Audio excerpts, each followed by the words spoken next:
Swimming in the ocean, don't know which one it was. I was diving to the bottom, searching for your love. I heard I was a treasure no one has ever seen. You hide inside a locket, buried in the sand beneath. You're 1,000 miles away, but if you come. All right, let's get this rolling. Gonna hop in this 440 2K guaranteed till the 331K starts. Need to get the spreadsheet updated. Hope everybody's doing well. Last stream before we dip out.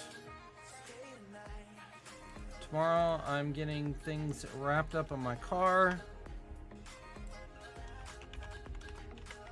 And then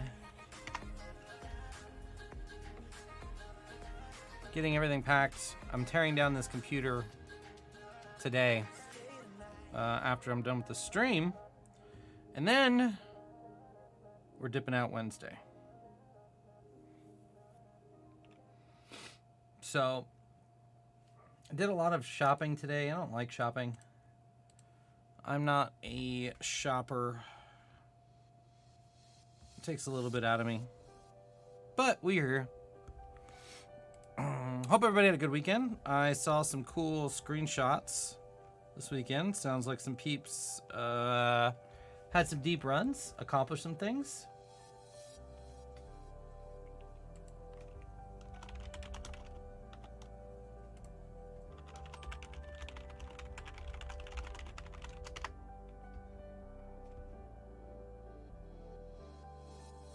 So,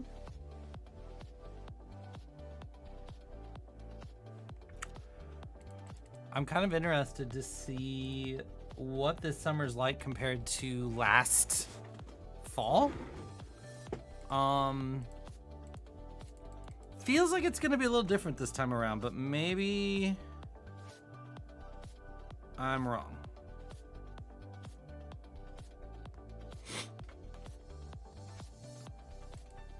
I know the numbers are really huge. Hearing a lot of good things about the Paris Bally's setup, which will be really good. Overlay really hasn't been bad yet.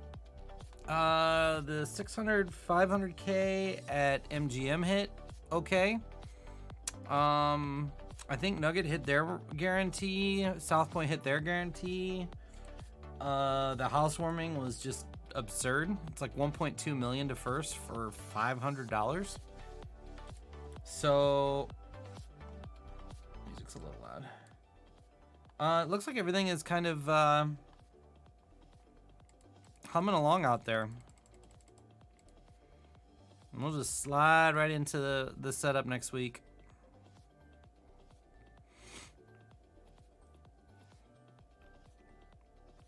I basically have 4 full weeks of poker and then a day off and then the main. So that's how I'm going to break it down like week by week. Week 1, week 2, week 3, week 4, main event, and then home. Oh. Don't get me wrong, I'm super excited for this summer. I'm super excited for this opportunity. It's a special opportunity. I'm treating it as such. I'm going to be taking in every moment. But I'm looking forward to competing out there, and then let's see, what is this, a 3K guaranteed? Actually, I think it's a 1,500 guaranteed. I'm looking forward, and we're just gonna go with this. We're open-ended, plus not low draw. Backdoor flush draw, everything. Super looking forward to getting home and building out a nice, sexy online schedule. Come on, get there. That is not the card. We'll take half though. And going with it.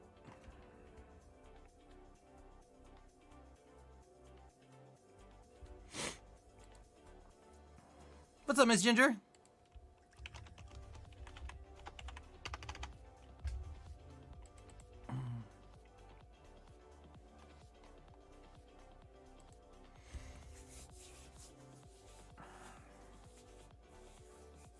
It's interesting. I got to figure out, I think, so I'm going to get in Friday late afternoon. Probably unpack, head to the strip, get all of my Bravo stuff set up. Check out the area. I'll probably just be like a fanboy sightseer Friday night. And then hit the Aria on Saturday. And that'll be a nice tournament. And then we got our first WSOP on Sunday. Sunday. We might play 2 that day because there's one online one too. What's up, Via Kid?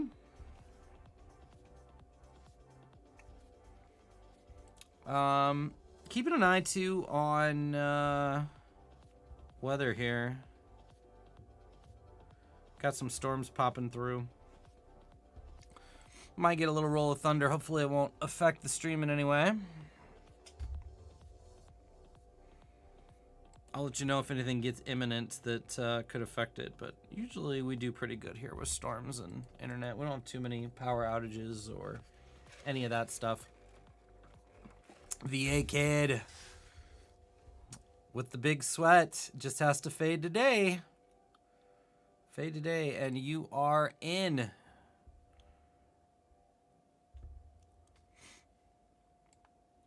I haven't seen I know there's been a lot of drama about the Vogel song tanking.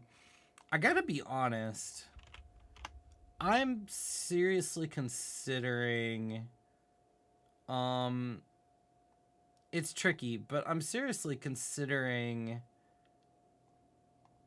like, not spending hardly any time on Twitter while I'm out there.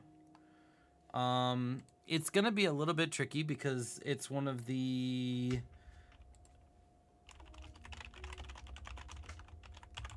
best ways to communicate with a lot of people. A lot of people use DMs. So I kind of have to somewhat keep on. But Greg Brewer with the hamburger helper screenshot on Twitter. That's great. But I feel like there is so much energy wasted on drama, and there's things I don't get triggered by a lot, but there's definitely certain things that will trigger me. You know, seeing the Phil Hellmuths and the you know, the guys that are just like rude and obnoxious, you know, making deep runs and stuff, and then all the I can get sucked into that stuff. Oh, this isn't good. Are there plans to play as few tables as possible in Bally's till air conditioning is fixed? Yikes. That sounds awful. Ryan just tweeted that out. I feel like I can really lose focus and get drug into stupid things and waste time and energy, and I just don't think I want to. So we're gonna see. I think what I may try to do is just like literally just use it for DMs and not pay attention to the tweets. It sounds weird and bizarre, but kind of want to be on our A+ game. We're deep enough here that we can set mine. We're also closing out the action, which is nice. What's up, Biox Matt? So we are gonna make the complete here. This is the tricky spot. Don't think we want to lead into an uncapped range here, so we're just gonna check. We get a very small bet. This isn't necessarily capped. Like, he can definitely do this with some hands. Ace, king of hearts, aces with the ace of hearts, so on and so forth. But with the bet and the raise, I mean, yeah, it could be like ace, king, and sevens, but this is just too thin. We're gonna get out of the way. It sucks.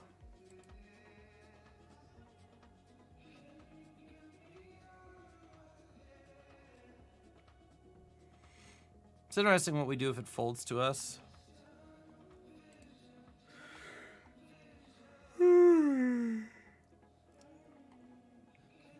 And there's the man. It's a lot of hamburger and not very much helper in that picture, buddy. Does look good, though.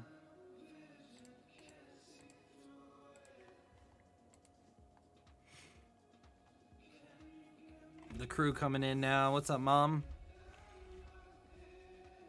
I don't want to assume everybody's in tonight, so tag me with your ACR name if you're in. Let me know. We'll get you in the spreadsheet. But yeah, all that to say, looking forward to getting back and really hammering online. I believe OSS is ACR is going to have another huge OSS series late summer, early fall. Global usually has another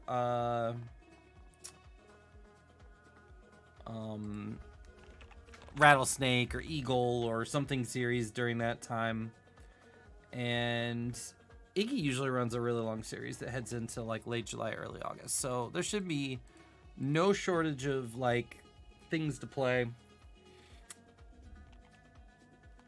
Fact, what's up, buddy? Get in to last longer, man.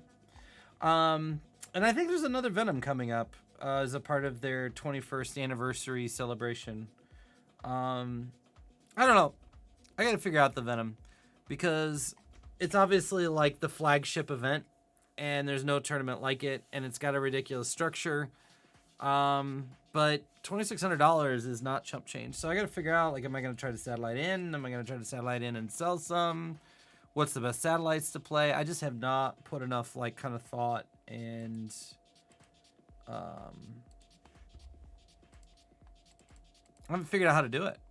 How have you guys gone about it? Any of you guys played the Venom? Like, what satties do you guys play? Like, what's the best way to get in there? Played some cash at TCH Dallas again. Did you win? I feel like you only win when I'm there, man. I'm like the bread and butter. I'm just kidding.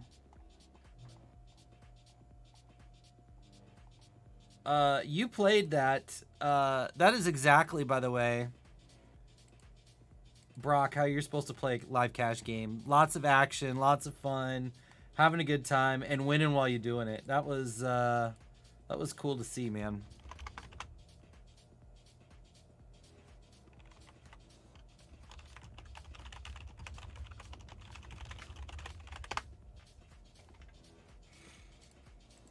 Shout out to all you guys lurking out there. I see you guys. Nucifer, Savage, hope it's going well. Grafmau, Gary Humans, some of those are bots. Dynatero. Another TV viewer. Definitely, that one's definitely a bot. Hope everybody's doing well. This $3 1K is going to start here in about 1 minute by the time you guys hear this because we're on a 3-minute delay. Get up in there.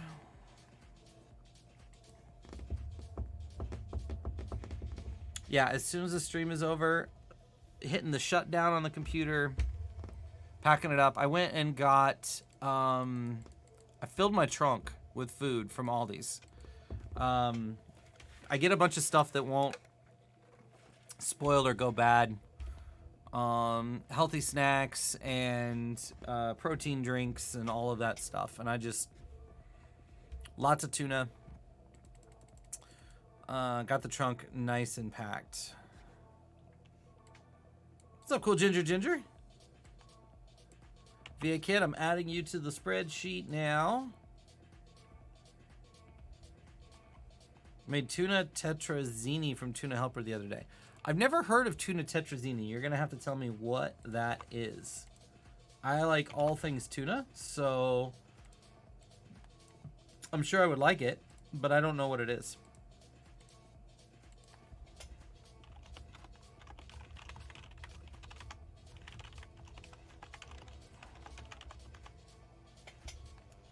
Oh crap, Moss is in 2 weeks? Damn it. That's a little,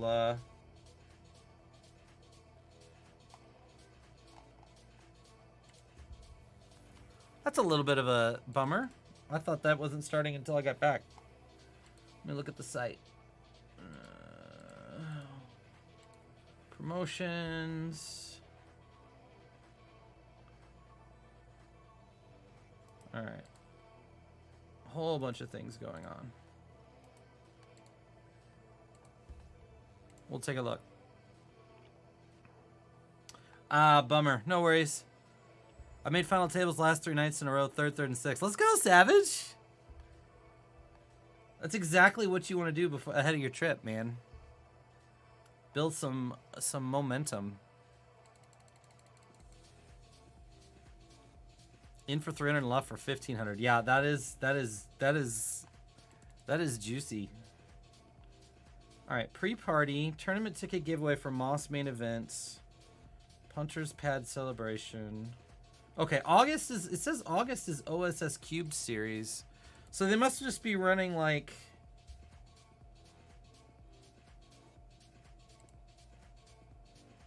hold on.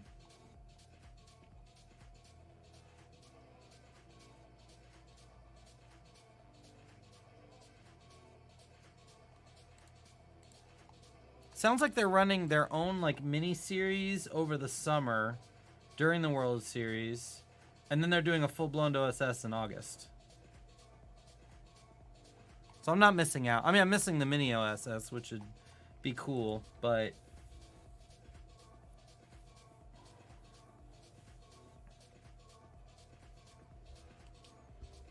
I'm just looking at this quick. There's a 109 1 million guaranteed with day 2 on Sunday, July 10th. See, that's like day 5 of the main. All right, we got the $3 popping off now. Everybody's in. Tag me an ACR with that ACR name so we know.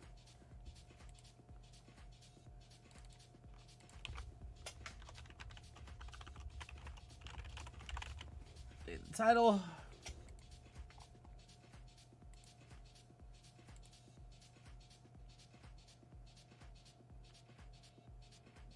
July also has the Venom. I played the Venom once. They have a $95 Sadie, 20 pay, but with all the entries, it can be 25 to 30 tickets. That might actually be the best way to go. All right, awesome. Savage is in.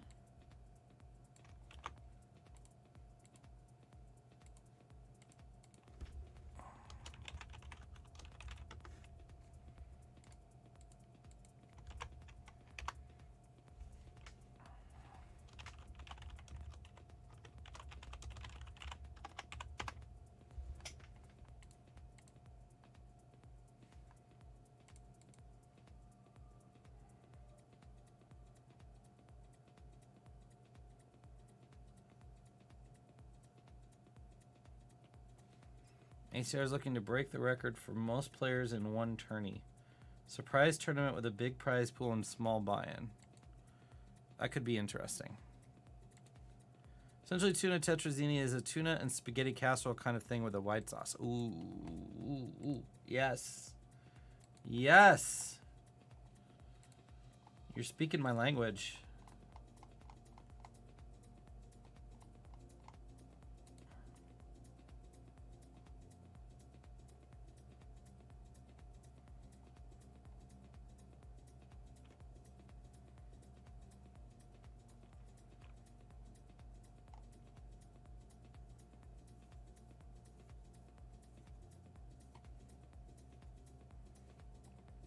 That's the key.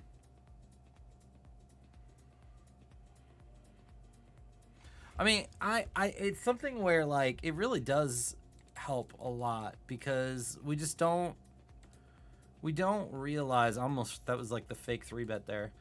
How much it affects our play when we come in with good confidence versus bad confidence, or if we come in nervous versus focused, you know. There's just a lot of spots where you'll start to second guess yourself, second guess your gut.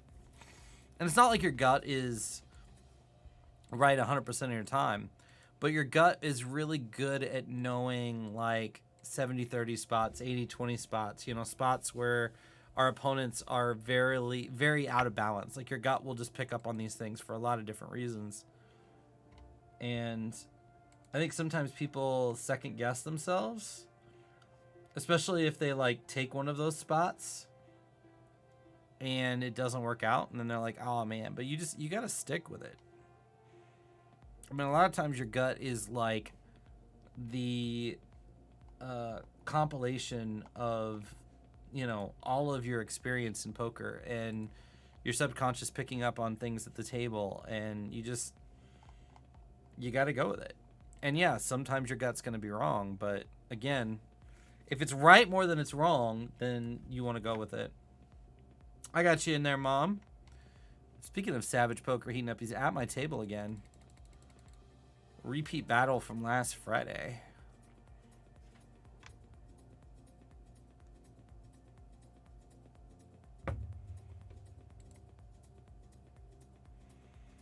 We're going to go big.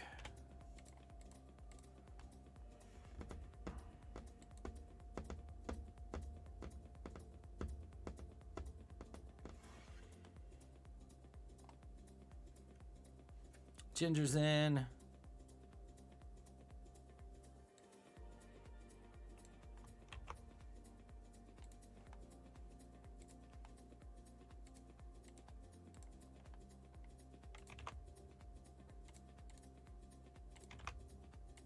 Booked.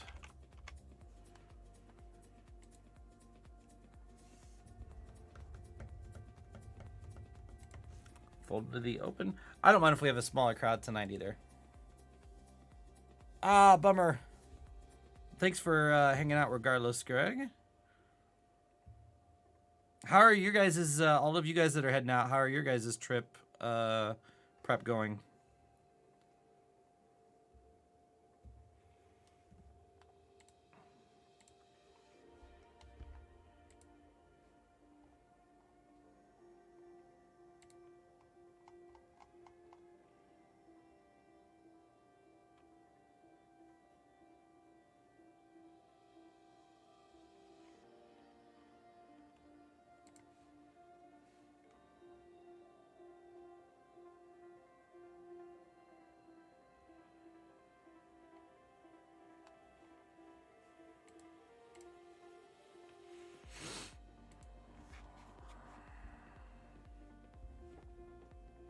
I was going to check the weather on the way out there, too.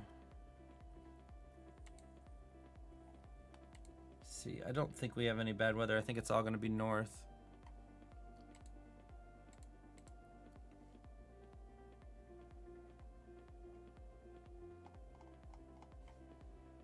We're going to go pretty chunky here and clean.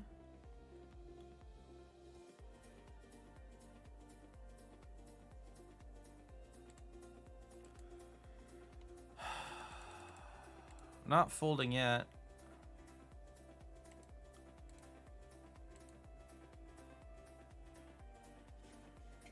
Kind of like to see him slow down here. He does downsize. We're gonna come along for another street here. I would expect his underpairs to definitely shut down now, like 9s, 8s, 7s.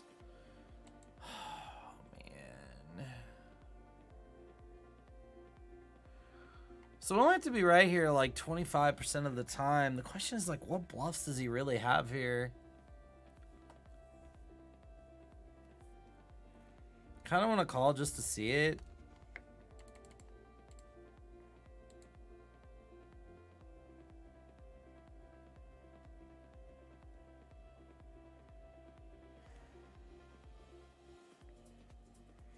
What's weird is like his King X is somewhat vulnerable with the flush draws that are out there.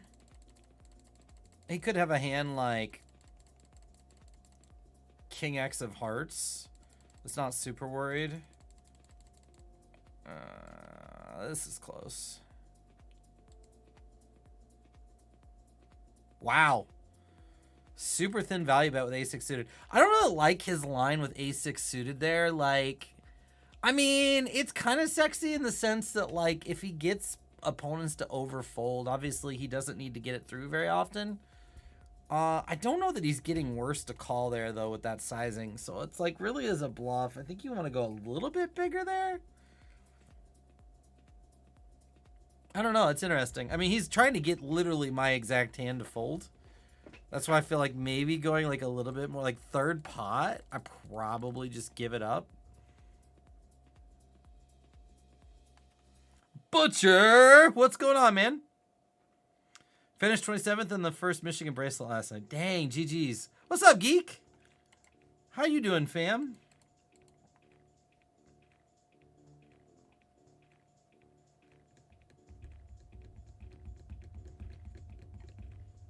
We got to catch up sometime, Geek, but I have so many things like whirling through my mind. I think I would drive you insane hopping on a call right now.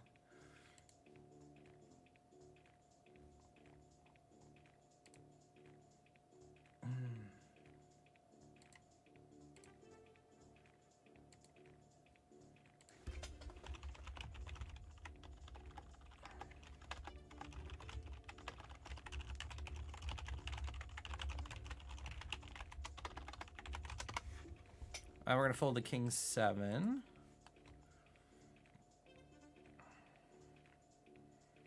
Guys, this is all ready to fly out Thursday night. Nice.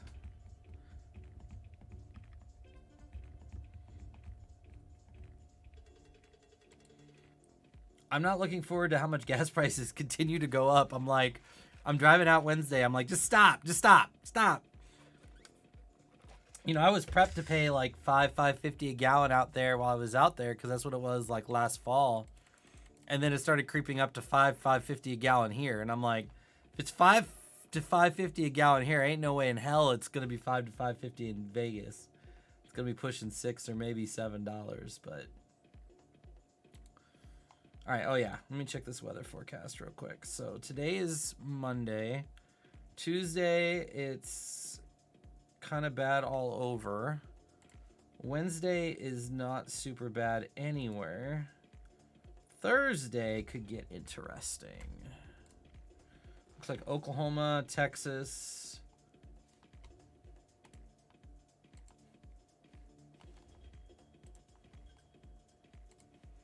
I mean, we're just raising any 2 here.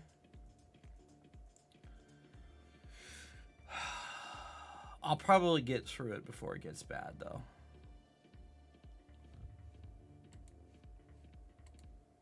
And then once I get through Texas, it won't be an issue.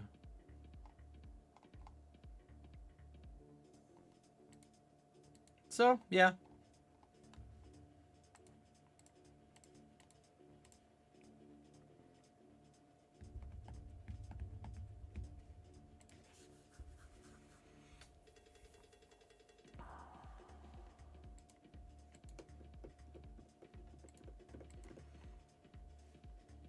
I'm going to be going hardcore on my like 2,300 calorie, 180 grams of protein approach for the summer. I did that last fall and it was amazing.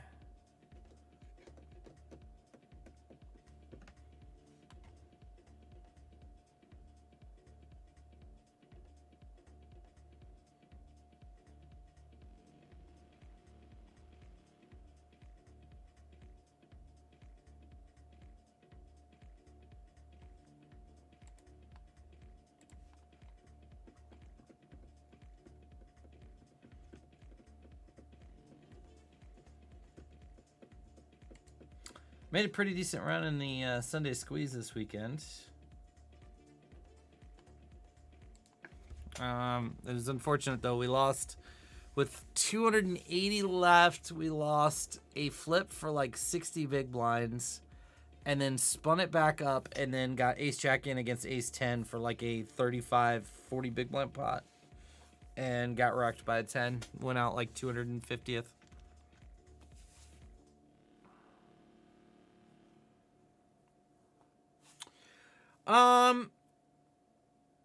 So the check raise isn't bad because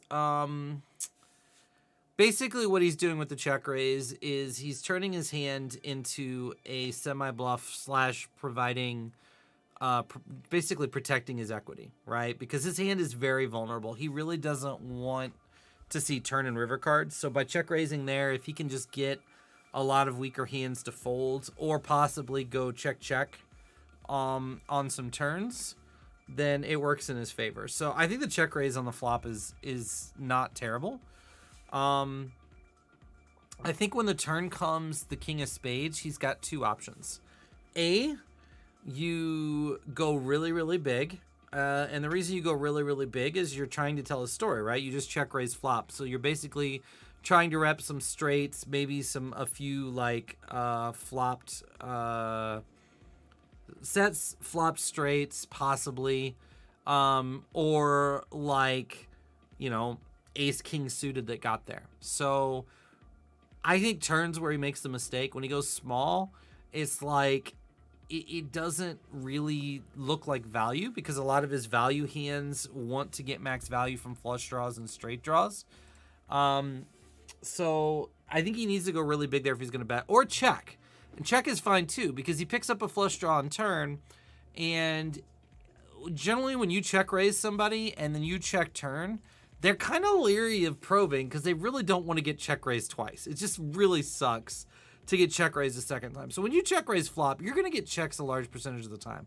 So I think checking back turn, hoping for a check behind, which he would have gotten likely in that spot with our particular hand, and getting to like free roll a river card with your flush draw and your overcard with second pair, I think that's fine too. So I think you have to go really big on turn or just check turn and hope it gets around.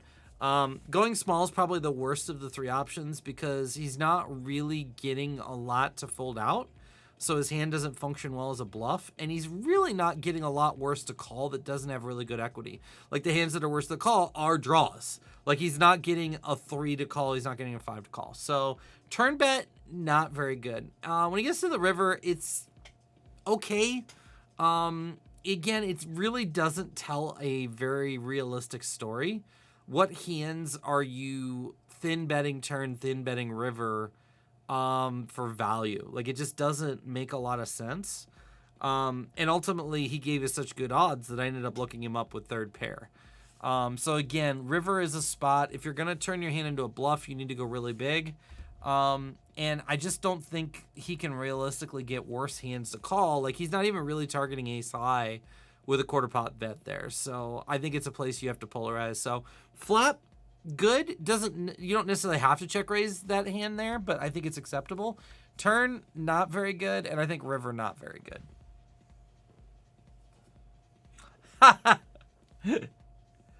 Savage says, I'm trying to find a way to pack my protein powder and pre-workout mix without it looking like drugs. That's great. Yeah, I don't do protein powder. I'm not on that level yet. I just get the protein drinks, the good old chocolate and vanilla, 30 grams of protein, a little serving, and I just go that route. And I drink them warm. I don't even drink them cold. And I haven't gotten to the pre-workout yet. My wife does pre-workout, and she swears by it. I don't know. I'll get there at some point, I guess. Probably when I get back home, and I can do it, like, super consistently. I would love to catch up with you, but let's find a time. I just prep myself for whatever drama has found you. It's not so much drama. I mean, there's been some drama, but, like, I'm just trying to... my mind is working its way around a lot of things. And as I'm transitioning into my mid-40s, I'm kind of reevaluating a lot of different things, and I'm just not sure... I'm not... I don't want to say I'm not confident. I feel like that's a misleading... I'm not ready to, put my stake in the ground and say this is how things are on a lot of different topics. So I find myself in a very fluid situation. And it's very easy for me to, like, delve into conversations about that sort of stuff. Cool Ginger and the tourney. All right, awesome. And already at Savage's table. Well, this call with the 3-bet. This is where you have to be careful in 3-bet pots. Like, yeah, we're deep enough to set mine, but when people can like reopen the action, you can just end up like punting off some chips there. Cool Ginger, you are in. Check raise on the flop makes sense, but continuous small bets on the turn river. I'm with you. Either bet big or give up. Yeah.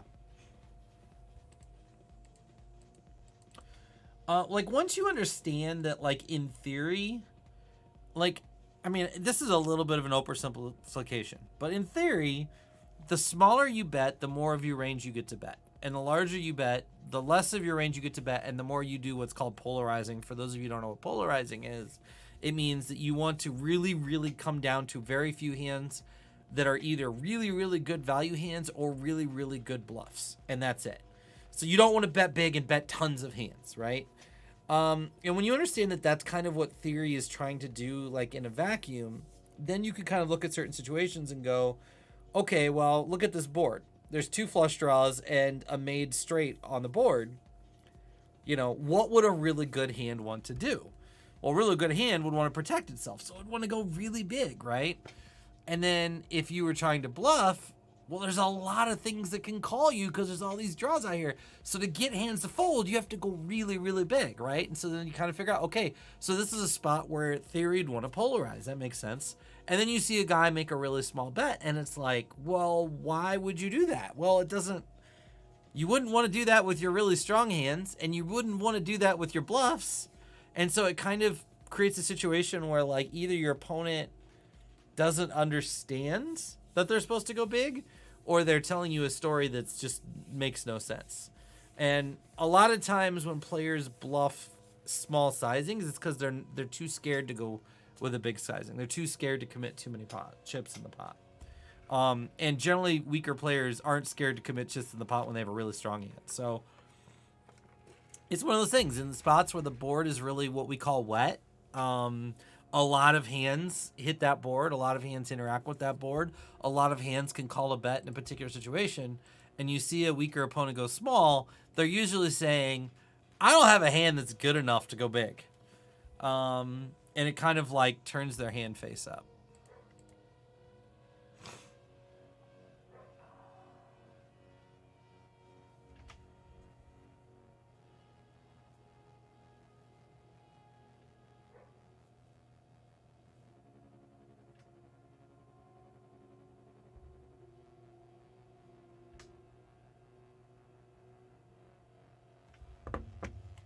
Trying to figure out dinner with my wife. The kids are all working. We're home alone.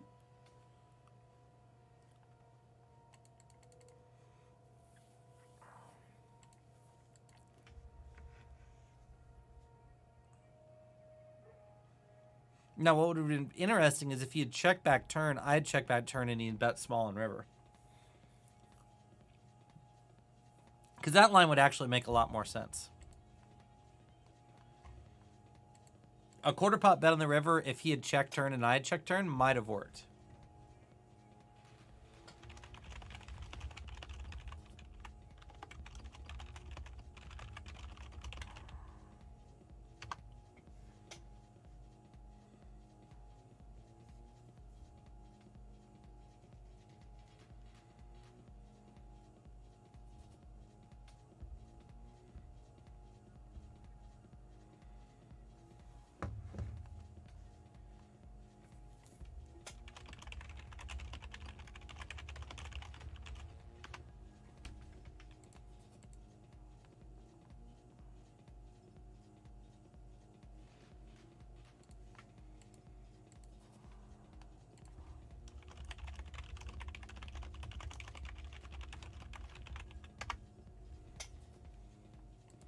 This is a weird spot. This is basically like a limp, and we have an undersized squeeze. I think we're going to open this up since we're really, really deep here.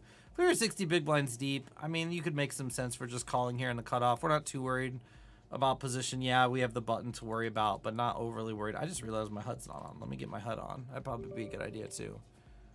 But this deep, we just kind of generally want to build pots in position, and we just get 4-bet. I don't think I've got enough time bank for my HUD to pop up before we make a decision here, but we're going to try.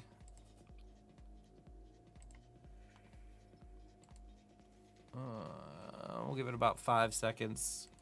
Probably just going to fold here, though. We're going to get to see it. Jacks.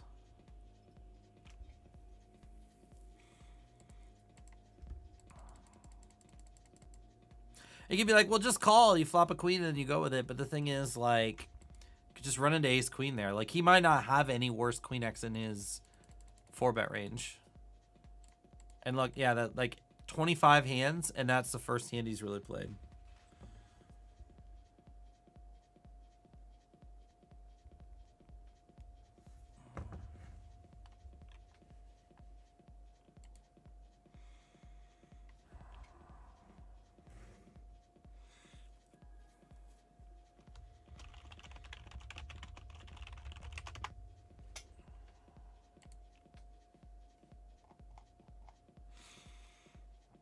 But this is where, like, I start thinking about the fall and I start to get excited because it's a little bit different. You know, like, going out for the summer, obviously, this is like the Super Bowl every year. It's the most exciting, like, poker event you can be a part of, whether you're playing 1 or 2 tournaments or you're playing 40 or 50.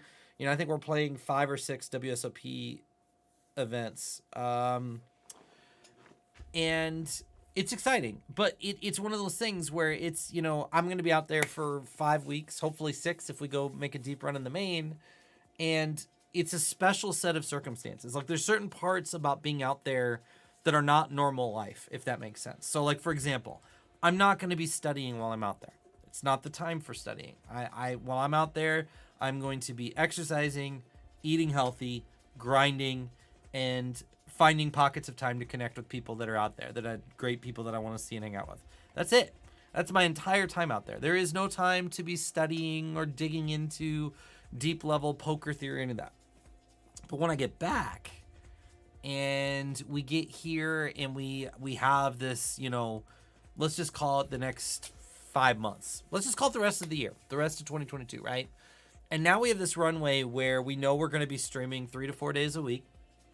And we have all this other time where we can not just set time to study, but we can actually, like, put a study plan in place. What types of things we want to study, how we want to dig into that study, how we want to spend that time.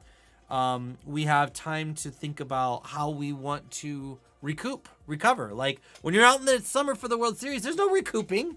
You just go. Were you up till 3 a.m. and then you bubbled and you got to play an 11 a.m. tournament? Too bad, so sad. There's no, like, oh, I'm just going to, like, no, you just go. You just have to push through it.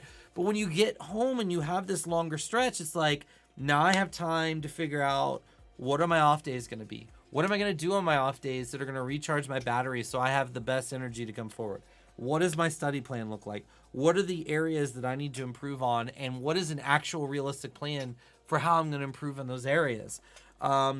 What am I going to do from a content perspective? What do I want to accomplish? You know, how do I want to accomplish it? How do I do it in an efficient way so that I'm not working 90, 100, 110 hours a week and burning myself out? What tournaments do I want to play?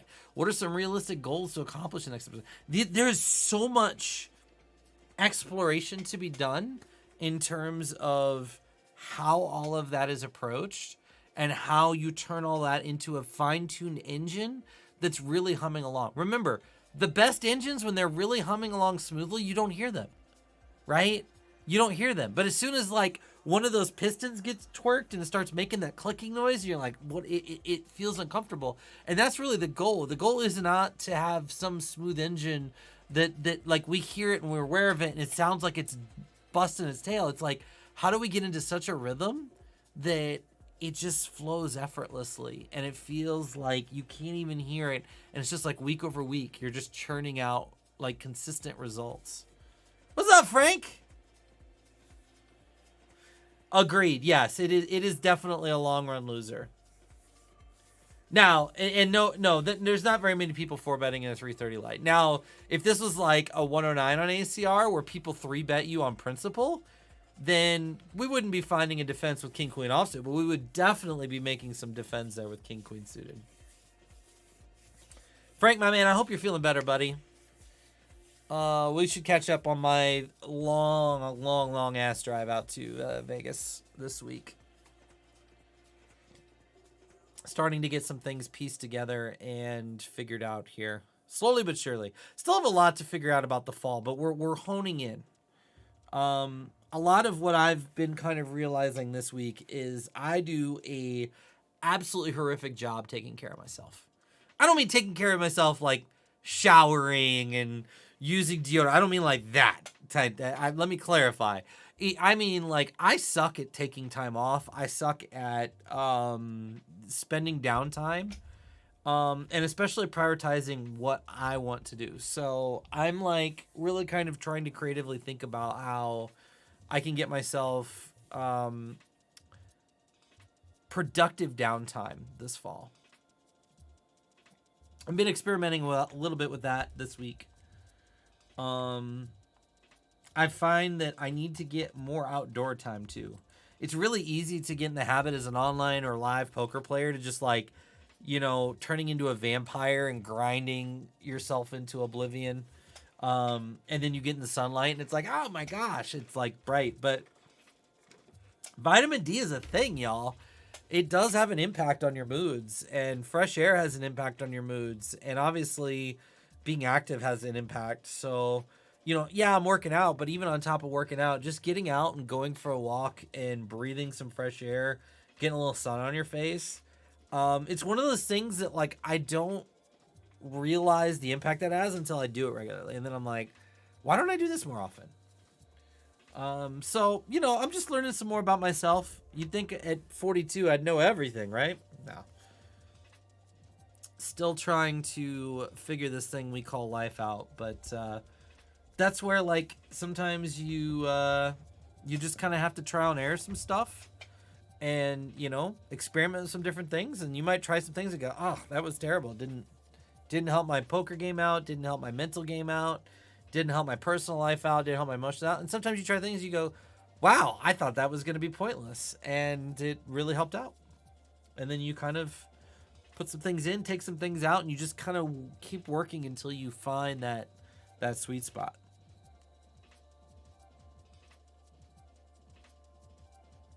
I know we hit break, but I was just kind of on a roll there. So yeah, that's kind of like the excitement. I mean, it's weird. Like, obviously I'm excited about this trip, and I don't want to downplay the trip, but you know, in the past, coming home was kind of like oh, that was a grind, it's over. I don't want to like think about anything related to poker for a while. And now it's like, no, I kind of want to get home and get into this new journey and, you know, really hone in.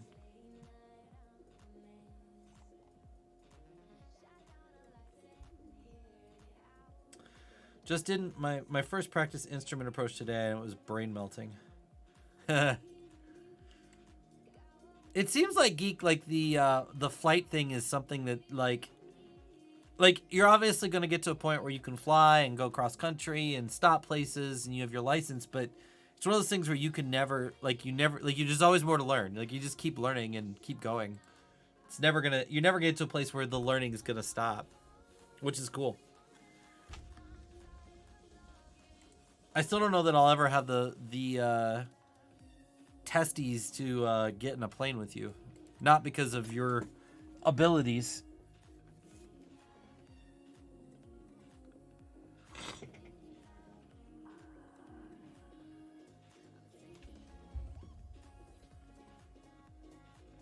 I can tell you this much, though. People like to be around me a lot more when I'm in a good mood. That's for damn sure.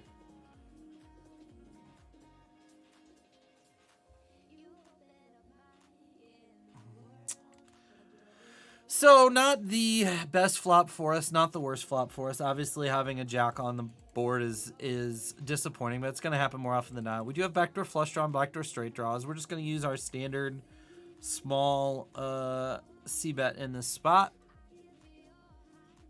Multi-wave theory is going to use a lot of smaller c-bets regardless, just because getting one person to fold is so profitable for us in terms of improving our equity. And in these small tournaments, – these small c-bets just print because people will just overfold to them.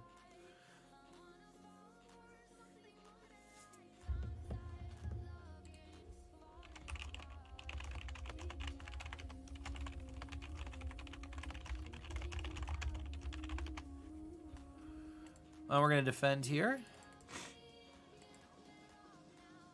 Anybody on the last longer list get a double up yet?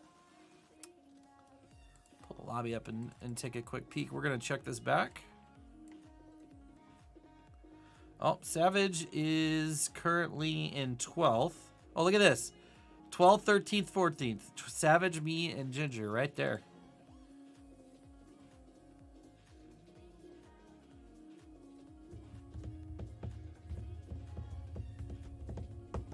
Tornado at 5 and Cool Ginger not far behind. Play a little Pokemon Go this weekend. That was kind of fun.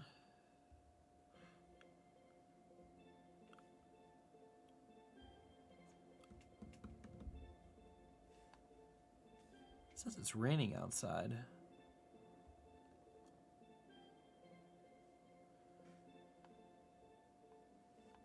I mean, I don't know, like, I like when I get to these sweet spots where, like, we're kind of talking about life and poker and approach, and I feel like I'm in a spot where I can kind of be a little transparent, talk about the ups and downs, positives, negatives, successes and mistakes, spit a little wisdom, but also do it in a way that's like, hey, I'm not perfect. I don't have everything figured out. What's up, Soccer Stud? I don't know. That's where streaming is at its easiest. Like, I mean, those of you that have streamed before, you know, you get to these points sometimes where you're like, I don't know what to say. I don't know what to talk about. So when you're cruising along and you're just like hitting some cool topics and having some good combo, it's fun, and it always shows. Like, I could put two streams side by side, one where I'm like really in a zone just talking about different things and spitting some good info and numbers will be up, and then there's the ones where you're just dead and tired and like low energy and don't have a lot to discuss and numbers go down. It's the nature of the beast. So what's up, Benny the Jet? Benny, did you get married? If you didn't, I apologize for asking, but I vaguely remember something about you getting engaged at some point. We haven't talked in a minute. Hope you're doing well.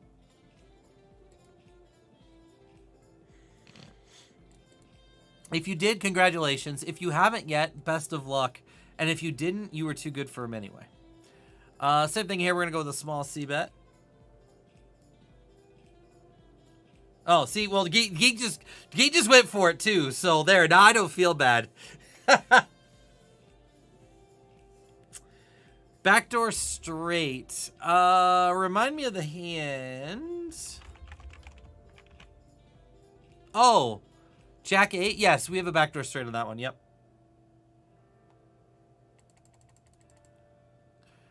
Honestly, this deep, I think this is kind of an interesting spot because we're technically deep enough to defend here from a theory perspective. But again, it's a 330 tournament where we don't expect people to check raise bluffs. And look at these stats.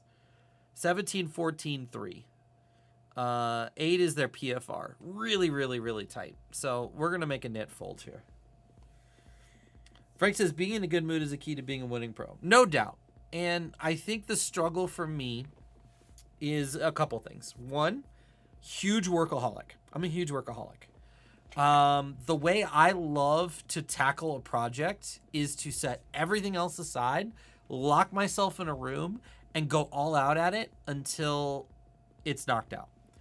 The problem with that is it's not very efficient. It feels efficient in your head because you're thinking, if I just get everything out of the way and I focus on this one thing, I'm going to get it done as quickly as possible. And maybe from a how soon it gets done standpoint, you do get it done the fastest that way.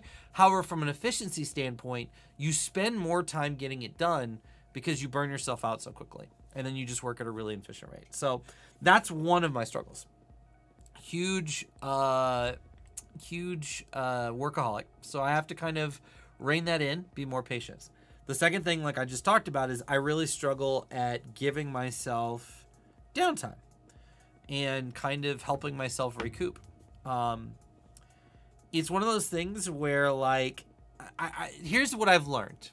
And maybe some of you can tell me in chat if you can relate to this. Late Reg ends in about 2 hours and 20 minutes, give or take, Action Dog. So just let me know. You can let me know all the way up to the end of late reg if you wanted. Good to hear she hasn't left yet, Benny.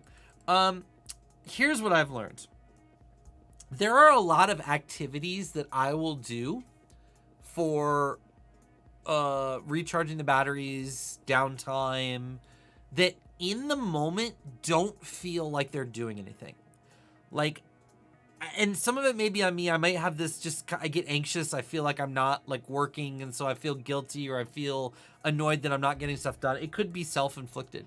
But what I've found is there's a lot of activities that I will work on, not feel like they're really doing much for me in the moment, but then after the fact, I feel like they've had a positive impact on my energy level, my burnout, my all of that. And there's been a lot of weekends in the last like 6 months where like I'm going through the weekend and I'm like, I should just be working. I'm wasting my time. I don't feel like I'm getting enough out of it. And then I get to the end of the weekend and I'm like, no, I kind of feel ready to go back at it again. Like I do feel like recharge. So it's like during the process, I don't feel like I'm recharging my battery, but after it's over, it is. And so what that just means is I need to force myself to commit to those activities, even when they don't feel like they're doing a lot, because they're doing more than I realize in the moment. So those two things definitely cause me to put myself in a lot of situations where my mood isn't as good as it needs to be. And so my commitment for this, when I get back from Vegas, is to build more breaks into my schedule, be diligent about following those breaks and not overbooking myself, and getting geeked as hell when my wife sends me a Facebook message that says BBQ.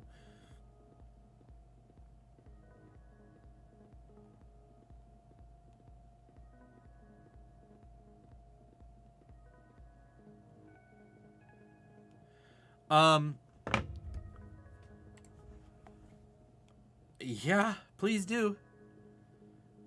And just like really being diligent about giving myself that time off and spending it. I think that's going to make a huge impact for me, but I got to commit to it. Then we didn't have a backdoor. Hold on one second. Wife is calling. Soccer said, I will be out there June 10th through the end of the World Series. Hey, babe. Okay. Maybe that'll help my problem.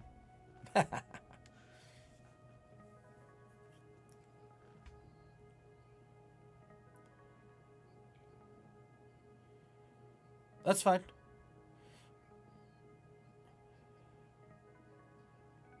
I'm not picky, but all that sounds good. I'm about to be uber healthy, so you can splurge a little bit on the less healthy. All right. Puppy should be good to go when you get home. All right. I love you too. Bye. Heck yeah. Barbecue coming. So if you guys don't like watching people eat barbecue, you may want to dip out. Okay. So let's talk about plans for the WSOP. For those of you guys that haven't been around, because a couple people are asking. I'm leaving Wednesday. About lunchtime, maybe a little bit after. Power is out. That's rough. Hope it comes back soon.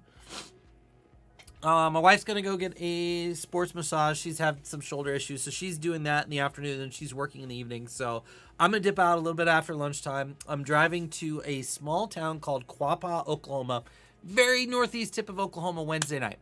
Going to get in at like 6:37, settle into the hotel, and then I'm heading to the Downstream Casino Resort and going to play some 1-2 there that evening. My whole goal for that night is pay for the hotel room. If I go play cash and I get to pay for the hotel room, it's weird. It's not a lot, but it's just like, it feels like, hey, I did something, you know? So we're going to go play, try and make enough money to pay for the hotel room. Then we're going to pack up in the car again Thursday morning, and we're going to go all the way to Albuquerque, New Mexico. It's about a 12-ish hour drive. Get in Thursday night, same thing. Hop in the hotel, get everything out, head over to Sandia Resort. I've played there a couple times before, 3 different occasions actually. We're going to go big here. We got a lot of equity. Backdoors, flush draw, overs against a tight player. This is a somewhat wet board in terms of how it interacts with the big blind's range. We're going to go a little bit bigger here. This is an interesting spot. I think we're just going to still push to good equity here. Thing is, like, we can bet here and still call a raise. Like, the thing you want to ask yourself here is, like, if you bet and get raised, are you going to get raised off your equity? So if you had a hand here, like 5-6 of clubs, you just want to check. Because you really don't want to bet and then get raised and then you can't call with your straight drop. Like here, like if we bet and this guy raises us with a pair and a flush draw, we still have enough outs to call. So we're going to go chunky here. Keep building a pot. So Thursday night, we're going to hit the Sandia, play 1-2, see if we can pay for the hotel room. Then we'll get up Friday morning. We'll drive the rest of the way to Vegas. We're actually going to pick up 2 time zones. So I think it's an 8.5-hour drive from Albuquerque to Vegas, but it's only going to be 6.5 hours time-wise. Get there mid-afternoon, check out the strip, get situated with Bravo and all that stuff. And then we'll play our first tournament Saturday. I'll put the tweet in chat with the link to my schedule because I've got all of the tournaments up there. But basically going to be out there 4 weeks grinding, a little bit of everything. Will be some WSOP, will be some off-site stuff. And then taking July 5th off, I will play the July 6th flight of the main event. And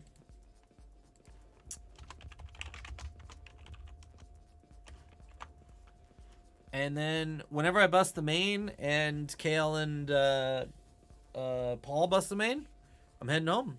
And then coming home for the foreseeable future. Going to grind a lot of online, get back into the streaming grind, really hammered out. So yeah, that's kind of the goal. You're missing out on the most important thing, focus. Well, I'm hoping that if I'm taking good care of myself and taking downtime, I'll have more energy for focus when I play. And also because I'm not playing 60, 70, 80, 100, 150 hours a week, the burnout will be less and it'll be easier to give like max focus during those times. So hopefully those things synergize and kind of like complement each other in a way. But we'll see. It's weird because I have not played a lot of online in the last year and a half. I mean, I've had stretches where I've played for a couple weeks maybe, but I really have not put in a full month grind of online since probably January of last year. It was probably the last time I put in full month from start to finish, grinding a minimum of 4 days a week and putting in substantial volume. So I suspect there'll be a little bit of a transition and we'll kind of ease our way into it, make some mistakes, learn from those mistakes, fall forward, right?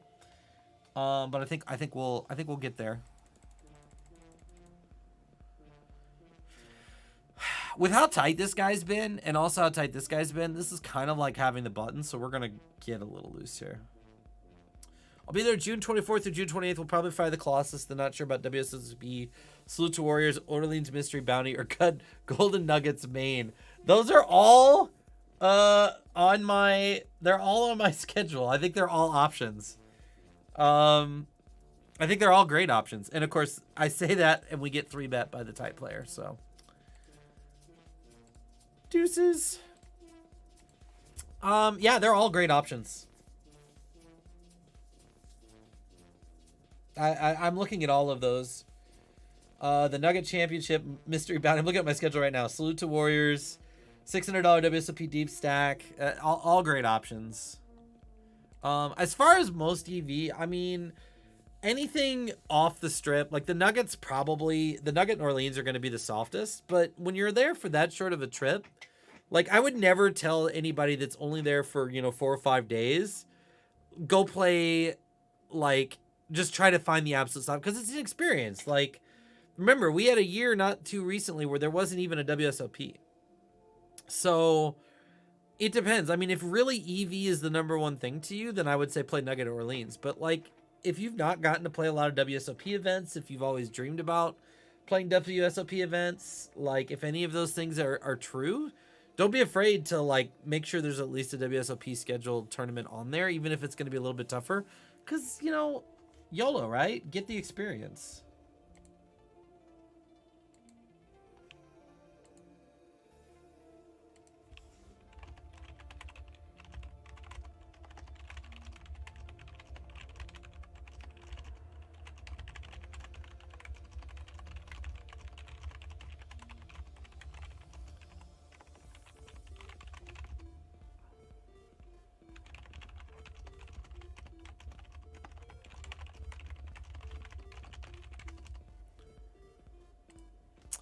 Monotone boards, from a theory perspective, are always really good boards to bet because there's not a lot of turn cards that change the nuts. We also tend to have a few more flushes than our opponents in these spots, and it is a multi-way, so we're going to downsize here and go really, really small.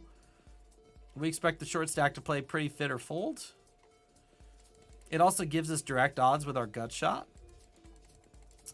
Once we've got, even though it's a small sample size, tight players called, because this is a static board, this turn card changes nothing. So there's no real value to betting here. If we were going to bet here, we'd want to go massive and really tell a strong story. But I think we're just better off checking here. We're just not going to get a lot of folds.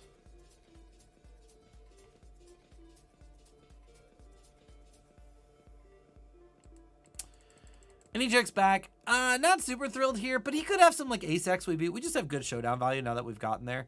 And remember, we've bet 1.32 big blinds on the flop to get a free turn in river. So, like, this worked out pretty well for us. We just hope we're ahead. And he said ace-10. Yeah, maybe if we barrel turn and barrel river, we can get him off of that. But I just don't see a lot of value to trying to do that there. So which events are you looking most forward to? Well, I'm definitely looking forward to the WSOP events on my schedule because I did not have a good, I had a good fall, but all my deep runs last year were not in WSOP events. They were on all of the other events. I made real deep runs at the Orleans, the Venetian twice, one of the win events, couple at South Point, but I did not, I think I had 2 min caches at the WSOP and they were both day 1 min caches. Didn't find a single bag. So very much looking forward to having some shots at the WSOP this year. I take it back. I bagged day 1 of the main, but that's kind of a different thing. Definitely looking forward to trying to find a bag and maybe make a day 2 or even hopefully a day 3 at the WSOP would be really cool. Obviously, like trying to make a deep run and maybe make a final table or win a bracelet's obviously super exciting, but you know, even playing every event, if you just played the World Series for a summer, it's hard to make a final table with the size that fields are getting to. So realistically, getting to a day 2, maybe running pure and making a day 3 would be cool.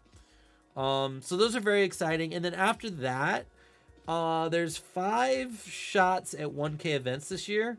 I really was, I made 2 runs at my schedule. I had my first schedule and then a whole bunch of things happened.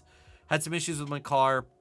Had to rework my schedule, both from a total buy-ins and from a time standpoint. And I really like how I built this out this time because I have a decent amount of low variance small field events, but I also have some real shot takes. And when I was talking to Ryan about it, I was looking at some of the WSOP events. I'm like, is it worth it to play 1 bullet in like the Millie Maker or the Monster Stack? And he was like, no, dude, like if you're going to do that, like go play the $1,100 championship for the Golden Nugget or the Alines where the fields are going to be silly soft and there's still going to be stupid money up top. And so that's what we did. And so, you know, I've got 1 bullet to the MSPT 1100, 2 bullets to the Orleans Championship, 2 bullets to the Golden Nugget Championship. And those are tournaments that are very winnable tournaments that are going to be like serious money up top, you know, good 6 figures. And they're tournaments that we're definitely going to have an edge in. So again, it's kind of like being a big fish in a small pond versus being a small fish in a big pond. And don't get me wrong, deep in those 1K events, there's going to be some good players, but the final 18 of a Golden Nugget 1K compared to the final 18 of like a Millie Maker, it's going to be significantly, it's like going to be the difference between final tabling of 55 on ACR and final tabling of 530 on ACR. I'm slowly getting the energy to play. I made 250 in a short session today, not on my normal sites though. Nice! I'm good. That's good that you're kind of slowly ramping up. It feels like it's one of those things, Frank, where it's like, it sucks, but it feels like it's just going to get like incrementally, tinily, slowly better each day. So that's good to hear. Obviously the profit's good to hear too. I want to sell my Iggy cash or try to cash out. Yeah, like we can figure something out. I got off Iggy too. Because of the issues they were having with their connections were just really bad 2 weeks ago. and they were screwing over a lot of their customers. And then I didn't even know about the Lappy news where Lappy got banned for basically winning too much poker on there, which is really, really bad too. So they definitely have some issues. I don't know if I'm going to go back there. I'm not going to play on there again until I get back from the World Series. And so I think my plan is to get back from the World Series and just reach out to some people that play on there and get some word and see where it's at. I mean, I'm not going to say I'm never going to play there again. It is really soft and very profitable. All right, this is the second time this guy has 3-bet our button open. We're not going to do anything about it with this hand, but we are going to make note and adjust.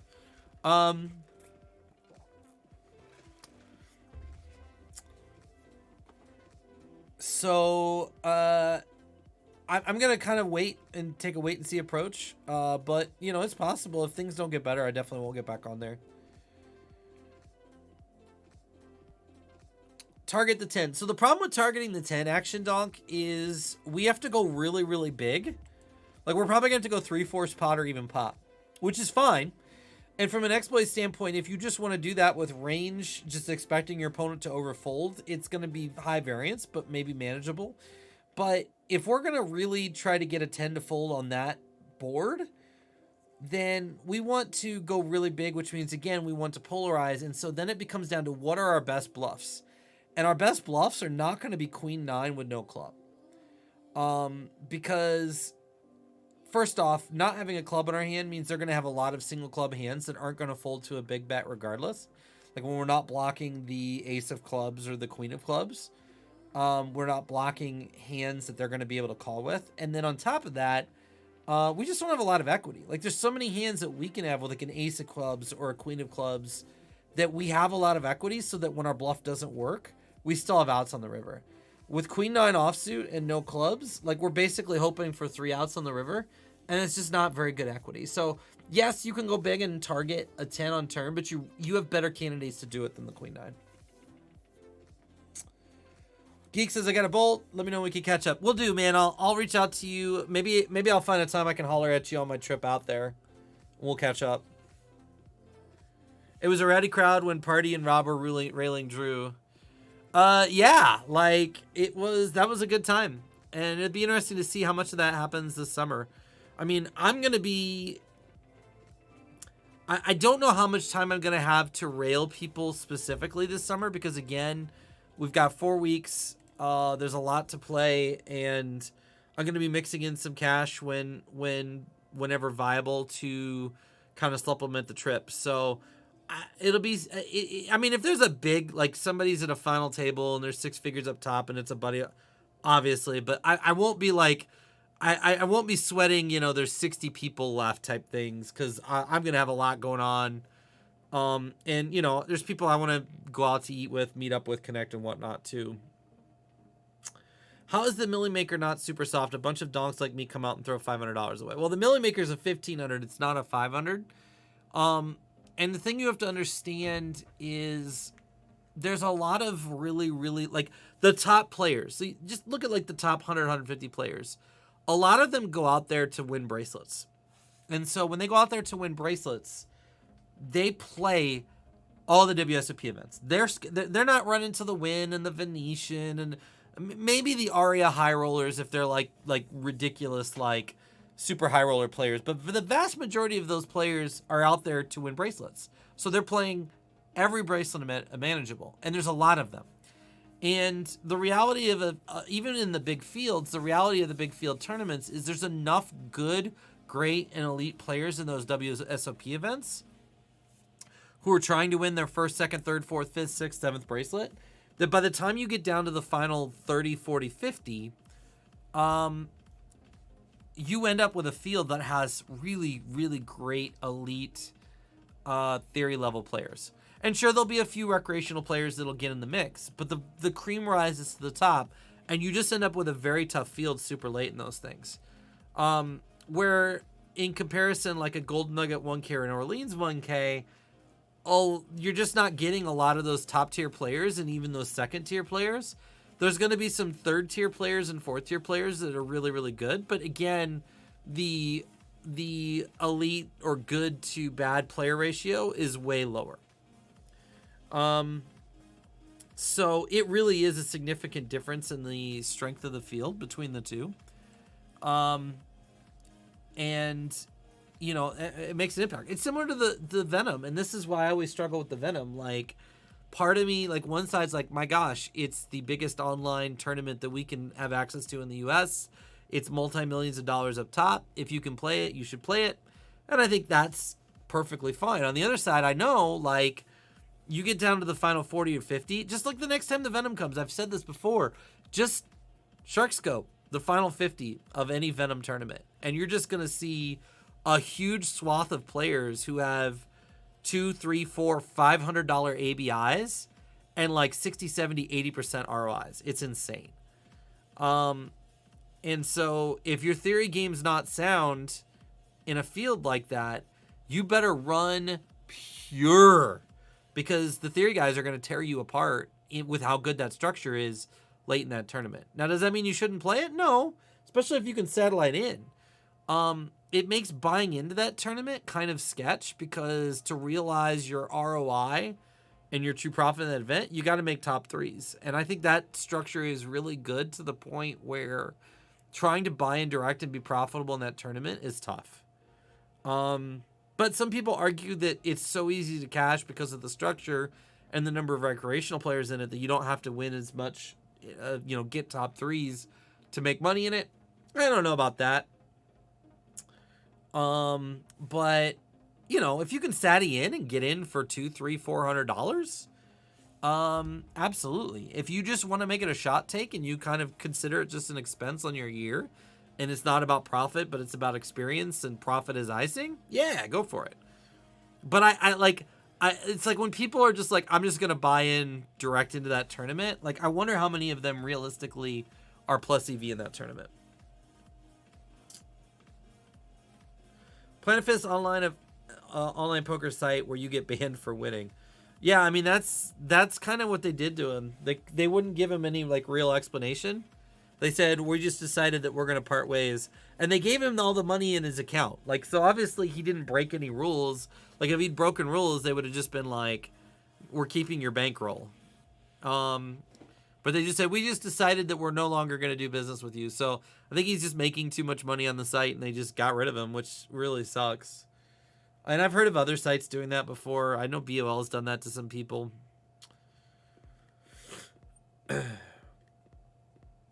Hopefully we'll cross paths. Yeah, man, just hit me up on Twitter. I mean, I'll always try to be available for like a breakfast. Like, usually getting breakfast before an event is a viable thing.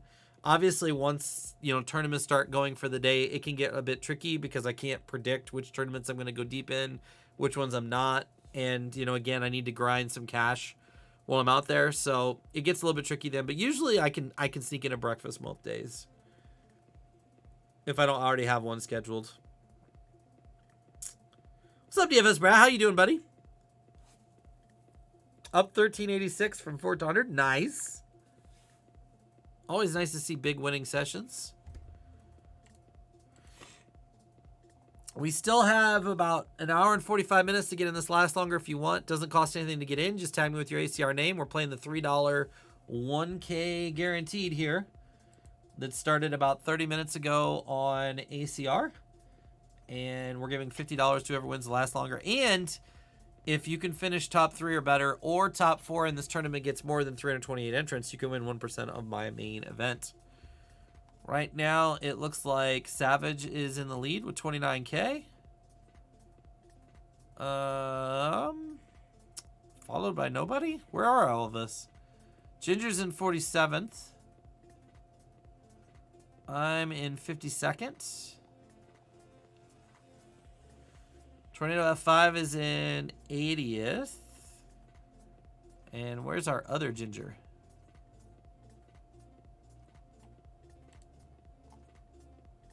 Search by alphabetical here.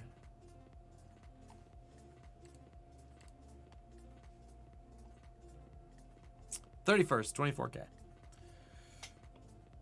So feel free to join us. All you have to do is enter the tournament and tag me in chat.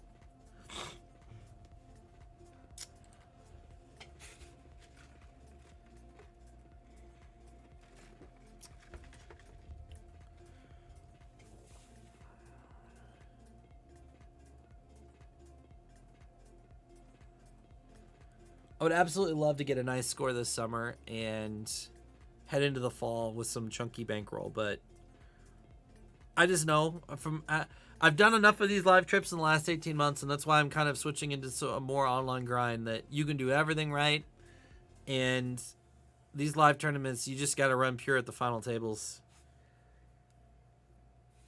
I'm pretty happy with our in the money cash rate and the number of final tables we've made in the last 18 months, but in those, I think I've had, if you count like nightlies and everything, I think I've had like 13 final tables in the last 18 months, and we've had 1 second, 1 third, 2 chops, and everything else has been like 7th, 8th, 8th, 9th, 7th, 9th, 8th. And it's hard to make substantial money when you don't top 3. So maybe this is our summer, maybe it's not. Either way, we got a good plan for the fall that we can feel confident about. We got a good foundation for a plan for the fall. There's a lot that we're still going to have to figure out about the fall as we get closer.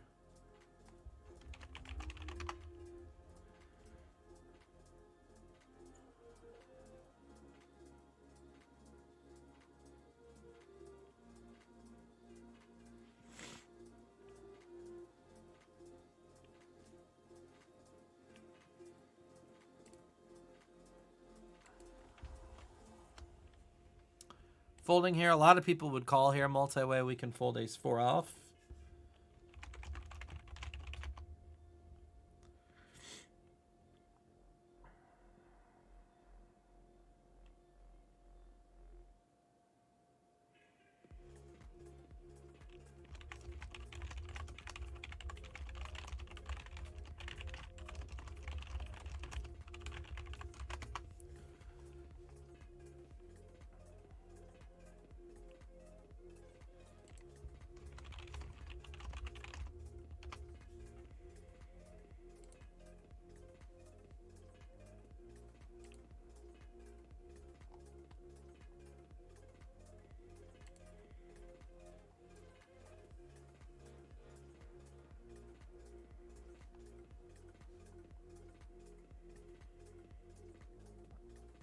They're talking about Texas.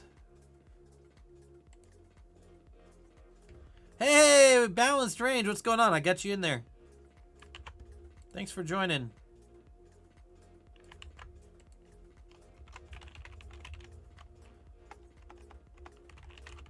Oh no, Savage ran queens into aces. Brutal. All right, let me get balanced range in here. I'll head over here real quick.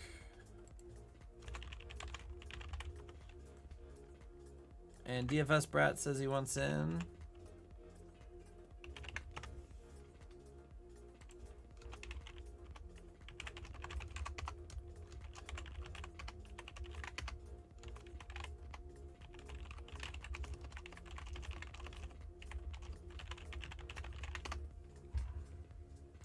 Yes, 100% Ginger.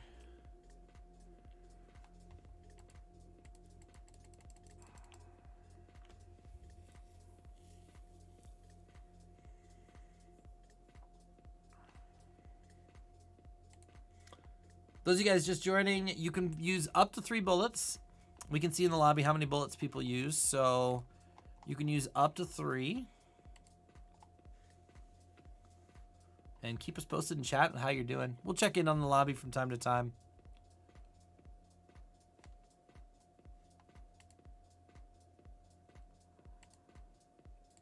Thanks for everybody for hanging out again. This is our last stream before we head out to Vegas.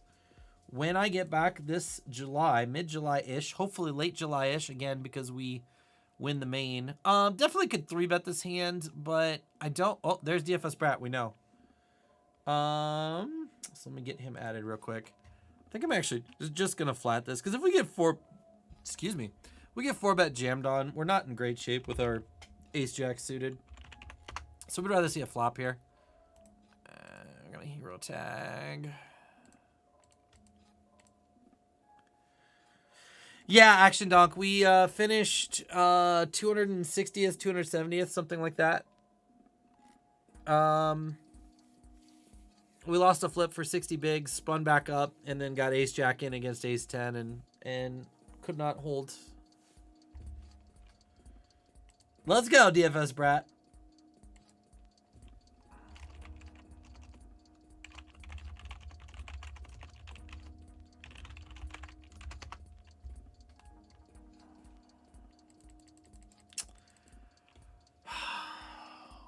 The problem here is we have 2 people behind us to act. Nope, just one. Man.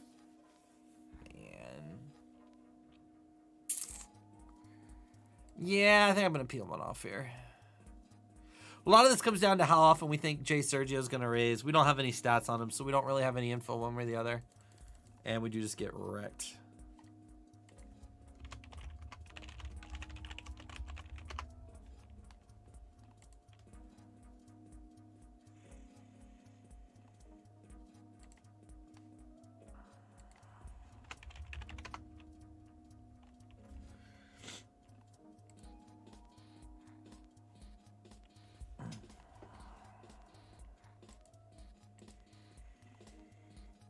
Yeah, we're on a delay here, so you guys are good on that front.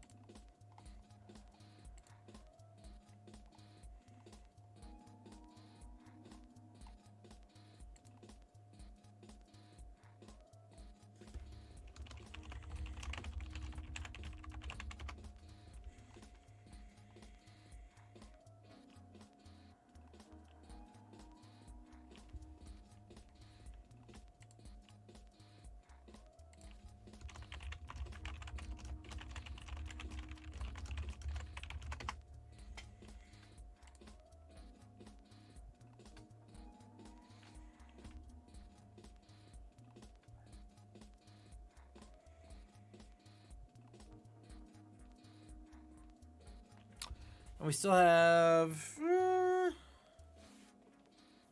just under an hour of late reg left. So it won't be too bad. I gotta check up on the weather here quick. Looks like storms are gonna come through, but not till later tonight.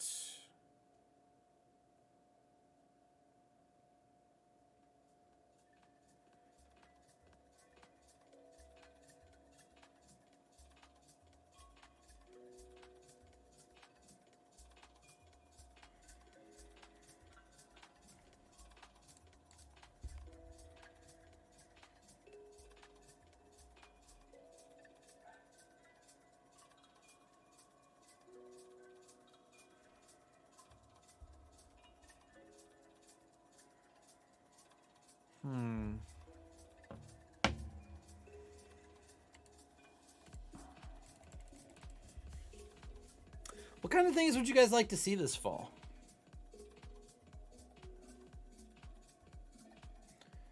I kind of feel sometimes like the whole like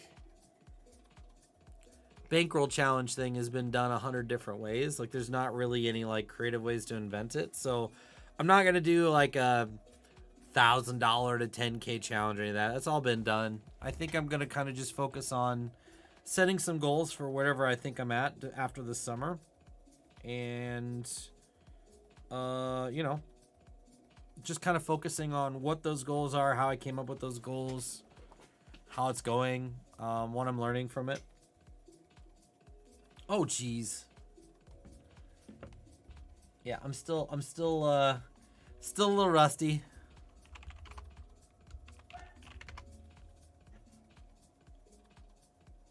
My dog is barking. I don't think he has to go to the bathroom. We took care of that before the break, but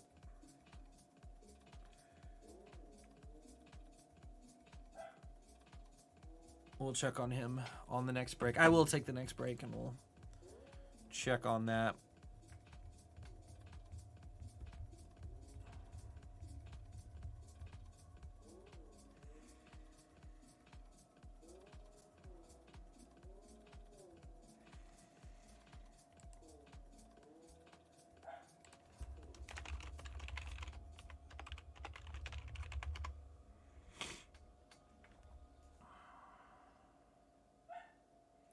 Dylan!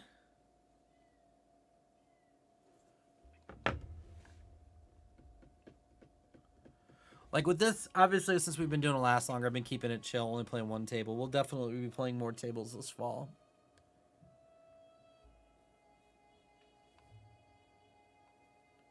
And putting in more volume and talking more about strategy. I've thought about like tagging hands and then maybe switching to no delay at the end and kind of doing a recap, but I don't know, like it sounds like it could be kind of a cool way to do some studying at the end, but I think we're also going to have some, there's just going to be nights where like you go till, 1 a.m. and I'm not going to want to like pop off and do an hour of study at 1 a.m. if it goes that way. So I don't know about that. Maybe I do it before the next stream type thing. Like the first hour of the stream is recapping the hands from the previous one. I don't know. Again, I've got some things I need to kind of think through. The biggest thing, though, is we want to be competitive this time around. Not that we don't want to have fun. Not that we don't want to play cool games or have cool giveaways. We're going to do all that stuff, too. But I want to get results.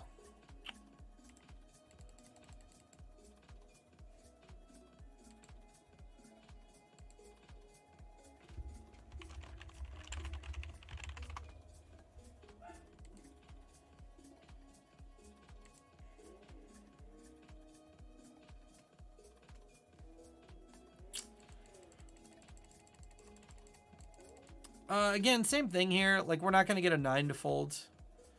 The downside to checking here is we don't have a lot of ace-x that we check. But we would have to go really, really big here.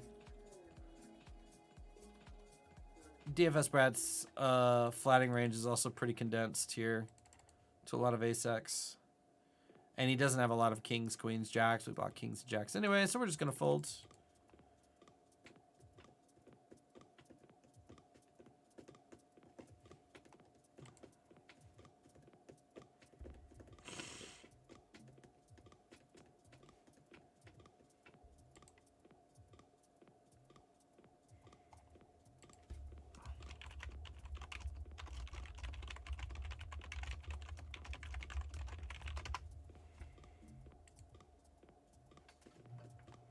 Hey, walks are nice.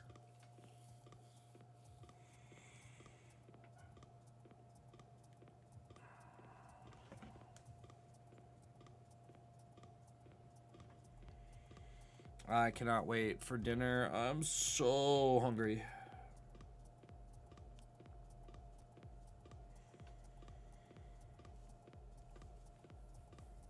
I forgot to eat lunch, ironically. I was getting so much done this afternoon.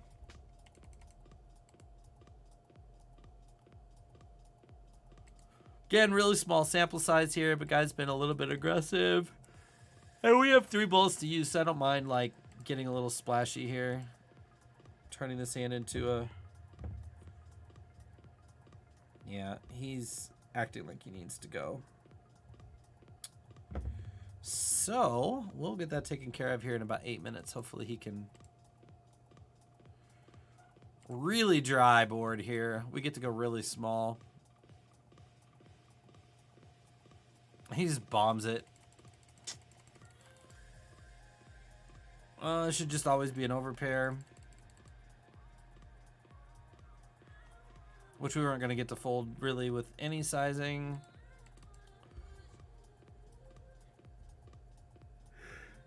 Ooh. Gonna sleep good tonight, I think. I hope.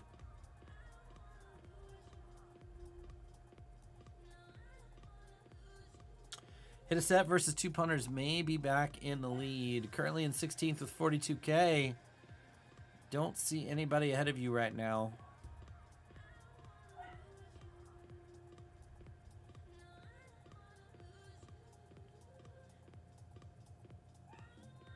Yeah, I'm sure there'll be opportunities for multi-streams this fall for sure.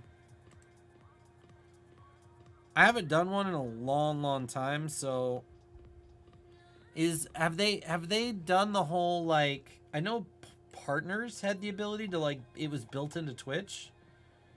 I'm guessing that they have not moved that to affiliates yet. Like you have to kind of like self set that up.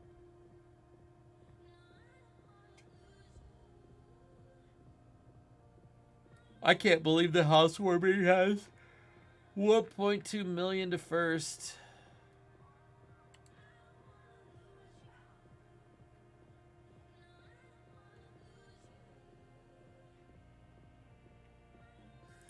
Dylan!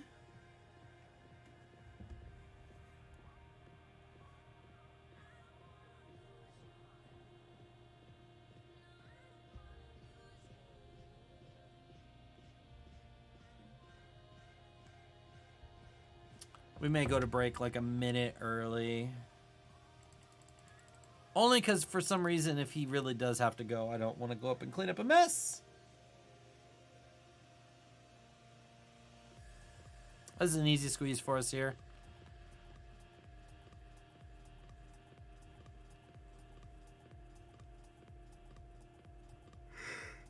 Ooh.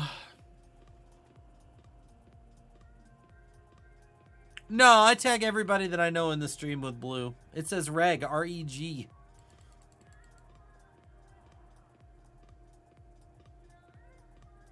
This guy overcalled with queens? All right.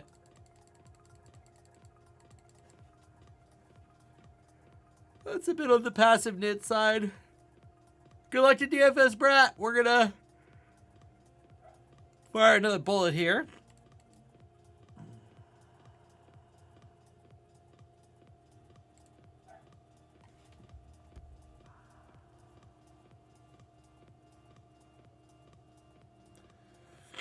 Imagine turning $500 into 1.2 mil. That's just absolutely absurd.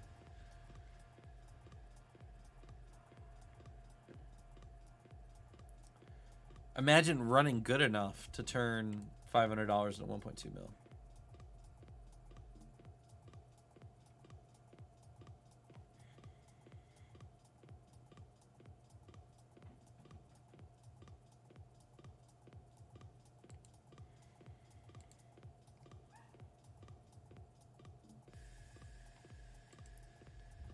All right, guys, I'm going to go check up on him real quick. We're going to take a quick break, and if I get back early, I will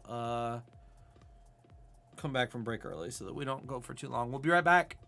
I mean, there's really no stress about being on a live stream except thousands of people are watching you play. I mean, if that isn't enough stress for you as a recreational player, and I don't know what is. Live streams are tough. When you make a mistake on a live stream, everybody sees it. They don't get to hear your thought process, what was behind the decision. They just get to see the end result and be very results oriented. And so it's in the back of your head. What would you guys do with Ace King? Whoa, what?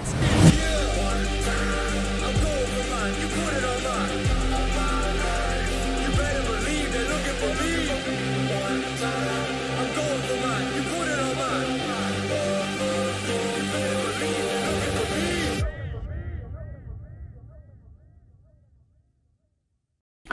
So this is a really exciting week. We get to play 2 different live streams. This is going to be live stream number 2 and 3 for my entire career. So really excited about that. We're playing at Rounders here in San Antonio on Thursday. And then we're heading to Dallas to play at TCH Dallas the following Tuesday. So we got this stream set up for Thursday night, and then we found out that Big Daddy Chaz and Poker Traveler were both going to be in the game. When I found out Poker Traveler and Chaz were going to be on the stream, I wanted to strangle Rob for setting this up. And just not because they're not good guys, they're very good guys. I like them very much. But when they start to play a 1-3 game, they are not going to take that game as seriously as they were playing a 25-50 game. Both these guys regularly play 5-10, 10-20, sometimes even 25-50. And so these are not just casual players or action players. These are guys that know this game very, very well, and they know how to exploit. Of course, we couldn't have gotten a worse table draw. It comes out, Paul's on my direct left, Poker Traveler's on his direct left, Chaz is on his direct left. Having the two of them directly to my left was, not fun. And then, you had to adjust play to because, you could open up a hand and then Chaz would just jam with 3-7. It definitely affected the entire night because both me and Paul had to do a lot of larger raise sizes and a lot of 3-bets over opens to isolate and push them out of pots. It's just one of those things, seat position really does matter a lot, especially in these types of games. And I got the worst seat draw of the night. So after the way last week went with Paul, right out of the gate, he's in a hand very quickly with ace king against queens. When you're playing $500, a 1-3 game and your max is $500, it doesn't take very long to get an all-in situation. And I'm just sitting here going, please win the flip. Just win a flip. I'm sitting next to the guy, so I know if this doesn't go well, it's going to be a long night. So it ended up being, it ran out dry. I didn't hit anything, and was down 500 in the first 5 hands of the stream, which is, okay. You feel bad. We're not even 10 minutes into the night, and Paul's already stuck a buy-in. And I've been there. It's not fun, but you just have to suck it up, dig in, and go to work. So because these guys play higher stakes, you don't know right out of the gate how they're going to play, how seriously they're going to take the game. Are they going to play really big action, or are they going to play straightforward? You're not going to be able to put them on any hands, and you're just going to have to go with instinct and the strength of your hand, really, because he could have any 2 cards. But within the first 20 minutes, it was pretty obvious that Chaz was going to have some fun and splash some chips on the table, and he wasn't looking to play too seriously. And so I got into a situation. I opened ace 10 of diamonds from late position. It came to Chaz, and he announced that he was going all in for his last $120 after losing a big pot the hand before without looking at his cards. Poker Traveler had flatted between us, so it was a pretty easy decision for me at this point. I'm just jamming and pushing Poker Traveler out of the pot. Against any 2 cards, I have a really good range advantage here. We're just going with it. So I snap shove, Poker Traveler folds, and Chaz decides he's not gonna look at his cards until the end. Max sweat, right? So right out of the gate, we get a monotone board with a ace of clubs. Turn is a queen brick, so we're still feeling pretty good about our top pair. River is the queen of clubs, which puts 4 clubs on the board and 2 queens. And now I lose to any club, I lose to any queen. He flips over the first card with no club, and then he goes to flip over the second card and no club. So we won a nice little pot there and kind of patted ourselves on the back for being aggressive and being willing to shove there instead of getting scared and just flatting. So then after I picked off Chaz, it was Paul's turn to try and pick off Chaz. Of course, I get ace king again. I raise, Chaz just flats. The flop is really, really dry. 3-3-2. That favors Paul's range, especially with how crazy. I was duped. He just wanted to be chased. So we'll chill here on the break. Let's run through the leaderboard here. Looks like Tornado F5 is in the lead right now with 45K. Savage has 35. Let's see, who else are we looking for here?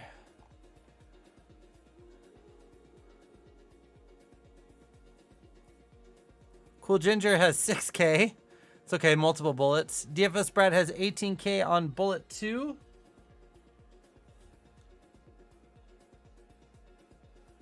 Our other Ginger has 18K. What's VA Kid been up to? VA Kid has 14K on bullet 2. And balanced range has 20.8. Catching up on chat. Holstros says pretty standard. I got killed right after that hand, blind on blind with ace jack off. He had 4-4 and flopped it. Yeah, it'll happen. Those flippy flips will not always go the way we want them to.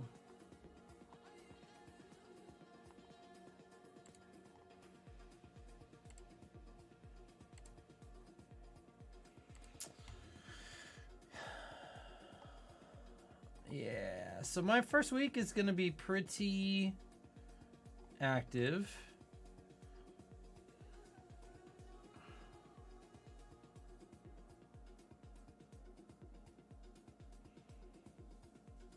Really excited for that WSOP 800 deep stack. Let's take a look at the structure for that.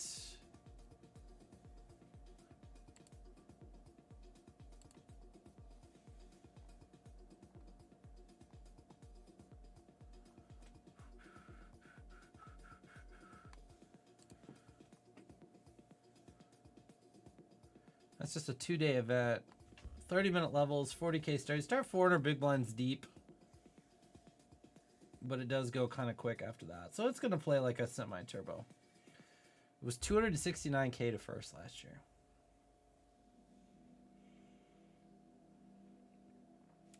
Day 1 plays 22 levels, so the 25K big blind. So you got to build some bank.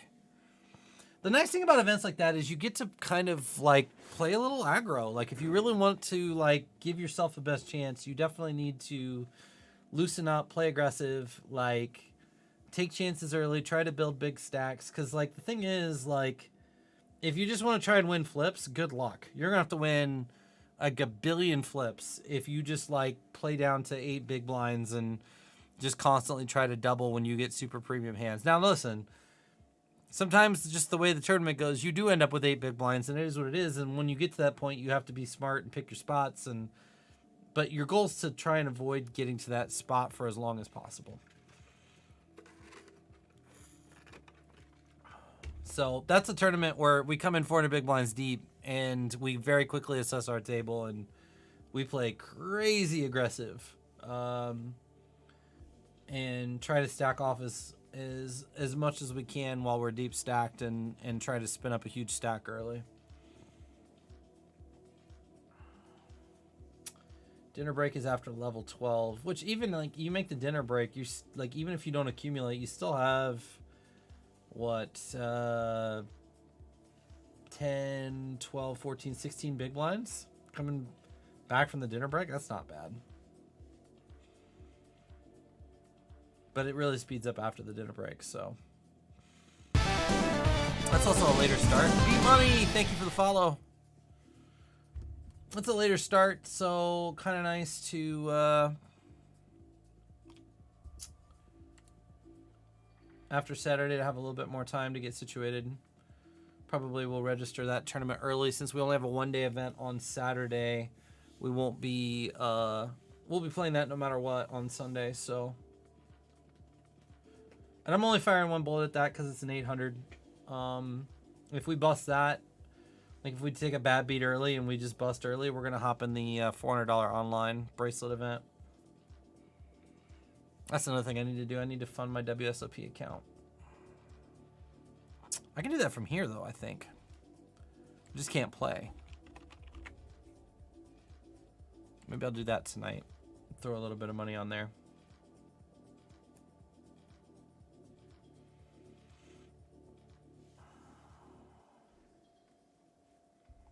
Somebody asked a question about South Point earlier, and I think I missed it.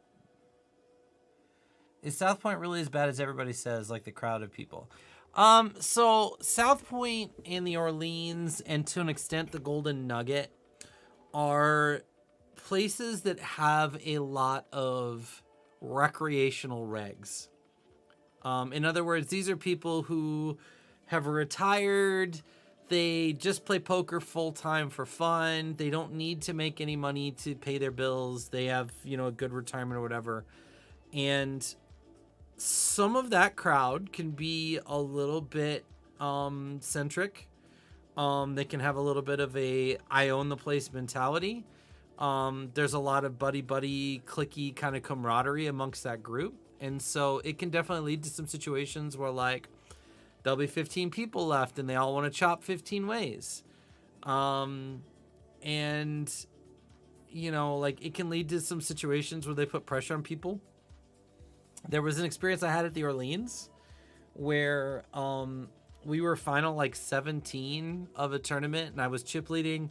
And it was like, I want to say like, I don't know, 10, 11K up top. It wasn't like huge, but they wanted to chop it 17 ways for like $1,600. And I'm like, it's not worth chopping for $1,600. Mind you, I ended up chopping that tournament 4 ways for like, I want to say 4,500, 5K. So it was a good decision not to chop, but they were putting a lot of pressure on to chop. And I'm like, I'm not chopping 17 ways. And they actually sent this chick over from the other table who was like 48 years old and like maybe even 50s. Wasn't like super attractive. They sent her over to like rub my shoulders and try and talk me into like chopping. I'm like, seriously guys, like this is your like best effort. Like, no, I'm not going to chop a tournament because you send a lady over to rub. It was so weird. So it definitely can get bad, but there's also a fair amount of recreational players that are just there to have fun, and they're more laid back, and the play is really, really soft. So I kind of joke sometimes. I call Orleans the headphones location. Like you need to have headphones with you. You don't necessarily have to start with them on, but you better have them in your backpack, because you will definitely get to some tables where if you do not have headphones, you'll regret it. Not only from the conversations you can hear, but also the expectation that you'll participate in those conversations. And it can, hey, this is one of our guys in the game here. Another hero tag out there. Directly on our right.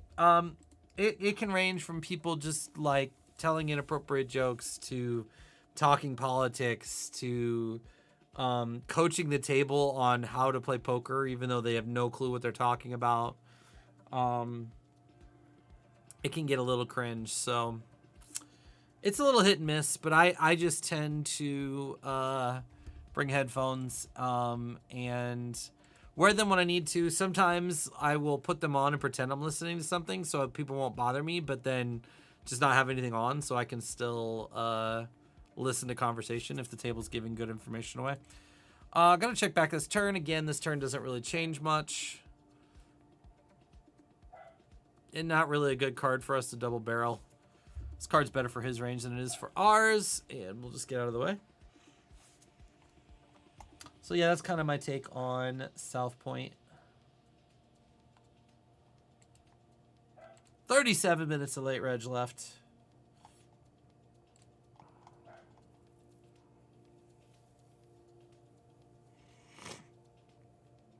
Tornado F5 still with a slight lead.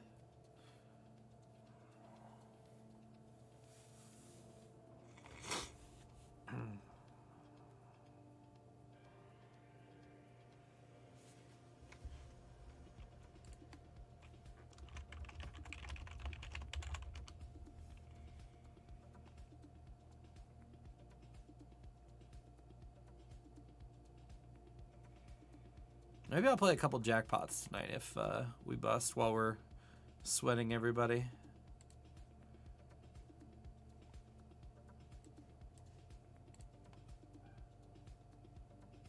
I'll fire one of these up and just see what happens. I haven't played these in a long time.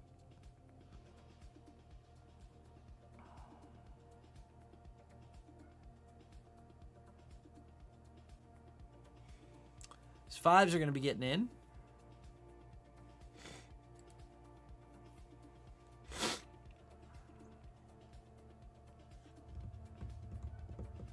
One of the tournaments I'm looking forward to, we'll sweat this really quick. Millie. $10. I have a $600 double board bomb pot PLO tournament at the MGM on June 23rd. That tournament's going to probably have like 50 to 100 people in it, and it should be really juicy. I expect there'll be a lot of people that aren't very good at them. Having played them in Texas and seeing how bad people are at them in Texas, I think that it should be a really, really, really soft field and just a fun tournament to play. We're going to see a flop here. That's a fun one. And we're just going to go with this.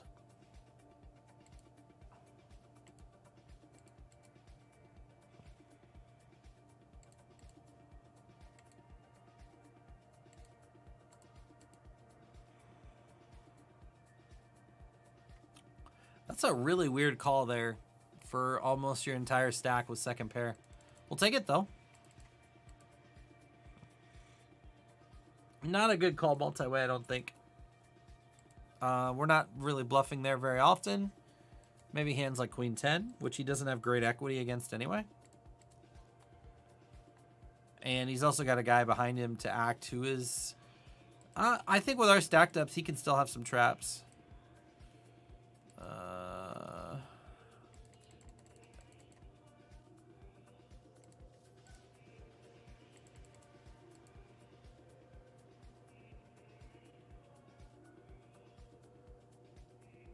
Oh, now we got a lot to fade. All right, we do hold.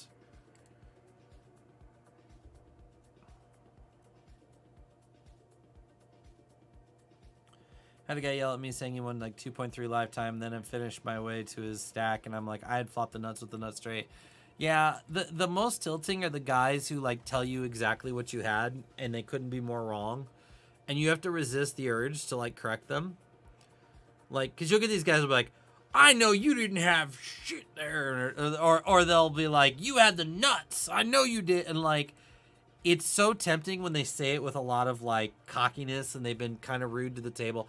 It's so tempting to be like, nope, I had this, you know, and like try and put them in their place. But the thing is, you just don't want to give that. It's not even the information giving it to them, because they're not gonna do anything with the info. They're too, I don't want to say dumb, but they're not at a skill level where they can take advantage. But the other people at the table can, and so you just have to be careful and just, you know, show some restraint. You know, when they're like, I know you had, you just like, yeah, you're right, good hand, nice hand, good call, good read. Just let them go with it, and don't push their buttons.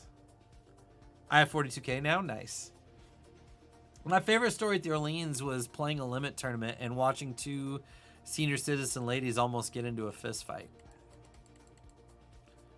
That was hilarious. They were cussing each other out, telling each other up one way and down another how they were both bad players and they don't know how to play, and insulting each other's play. And they were like, they were about to go out like, they were about to go out to the parking lot and throw down. And it was just the most hilarious thing. Like, how in the world? Like, how does that happen? But I've also had tables at the Orleans where it was 4 or 5 really nice people, and they were all cheering for each other and congratulating each other on nice hands and being super mannered and respectful, and it was a really enjoyable table. So, like, you don't want to, like, get into the habit of just assuming that every table is going to be the same way. But I think it's wise to be prepared for the times where maybe the table is a little bit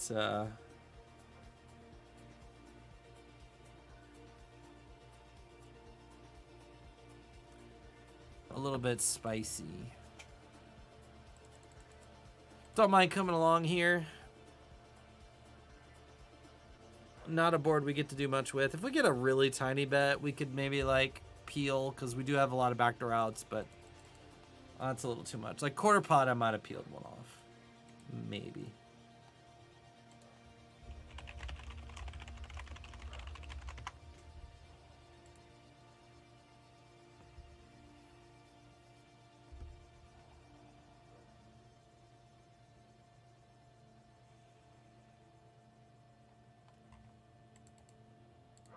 We have 30K.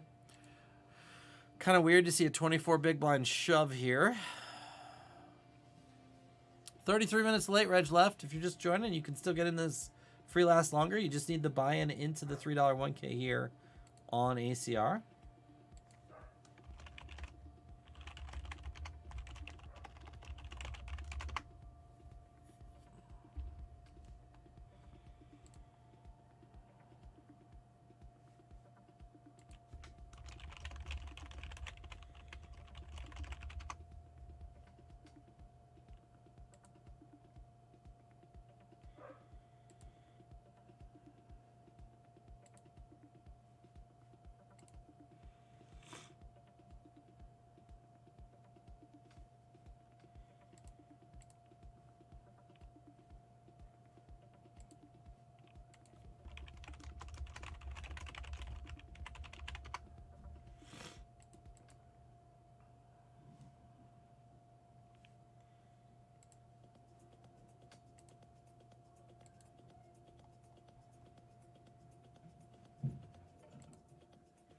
My wife just got home. The dogs are going nuts.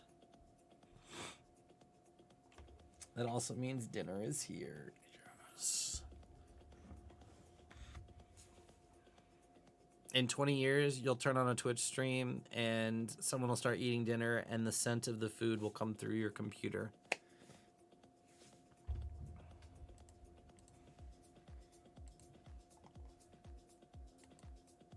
And it'll be a part of good stream strategy.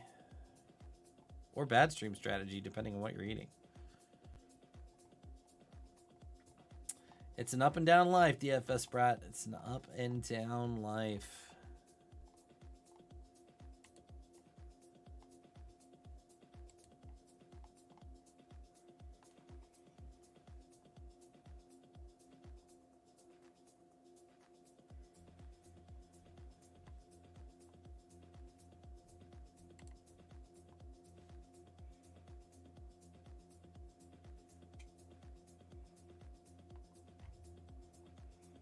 Oh, wow. Tornado 5's up to 80K now. 4th in chips. Trying to go back to back.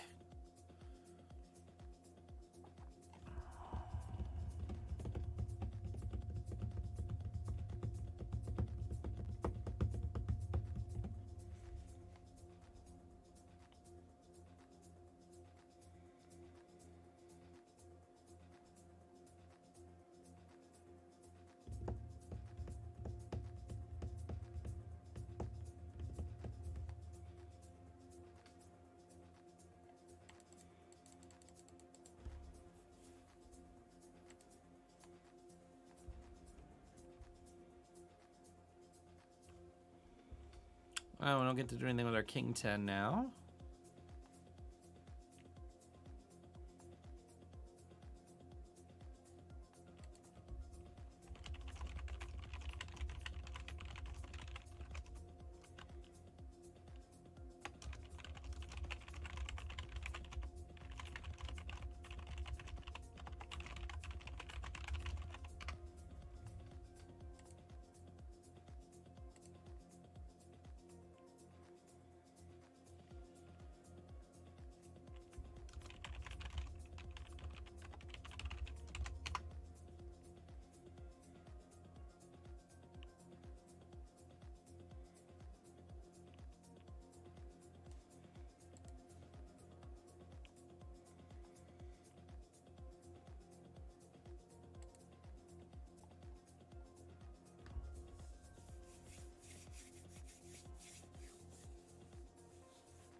My mouth is watering right now, waiting for this food.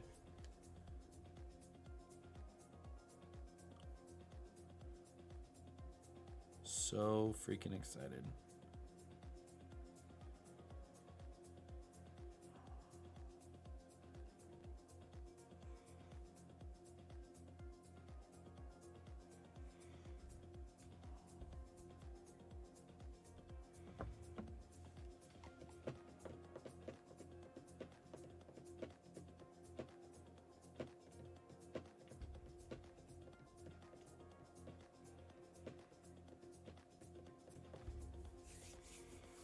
See if we can find ourselves a double.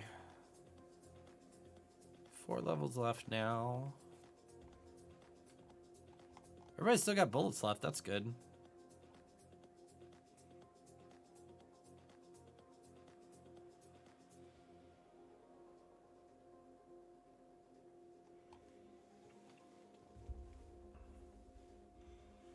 you guys have a favorite, like, go-to food for poker grinding? I don't. I just love food too much. There's not much food I wouldn't like to eat for poker grinding. It's all good.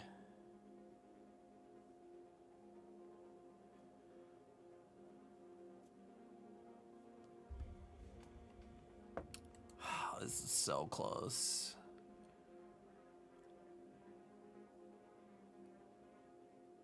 Ace Jack, I snap fold.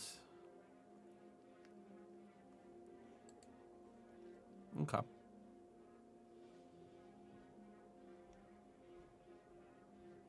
So hard when you don't have info on people. It's a theory call, but obviously.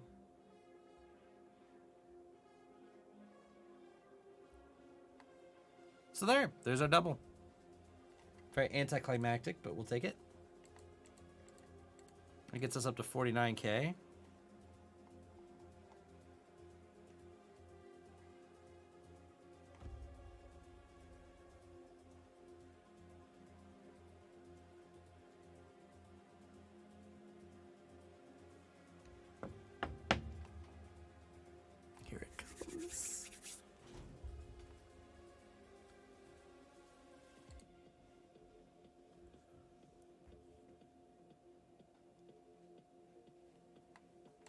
I'm so excited. Good.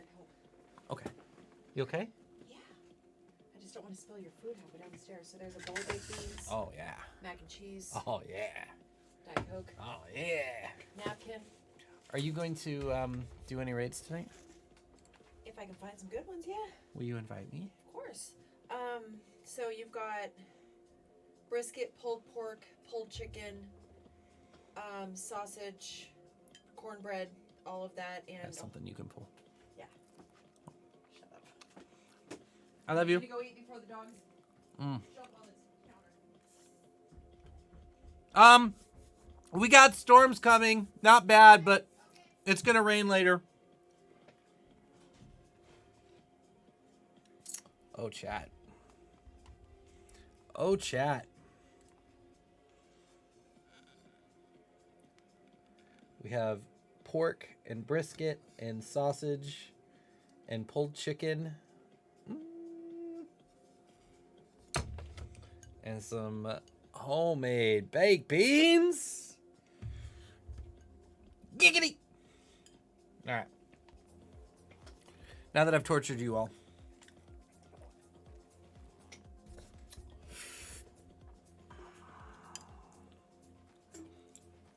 Mmm.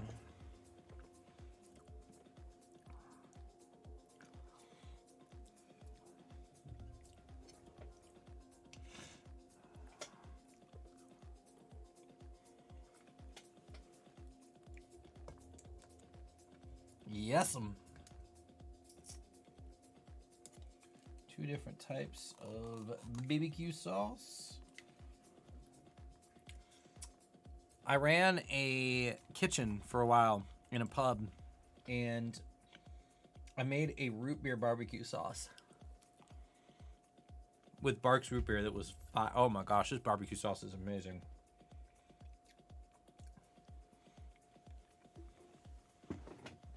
We had root beer barbecue wings, habanero poppers, and I made a dessert dish called fried pudding. It was absolutely to die for. We had some good eats.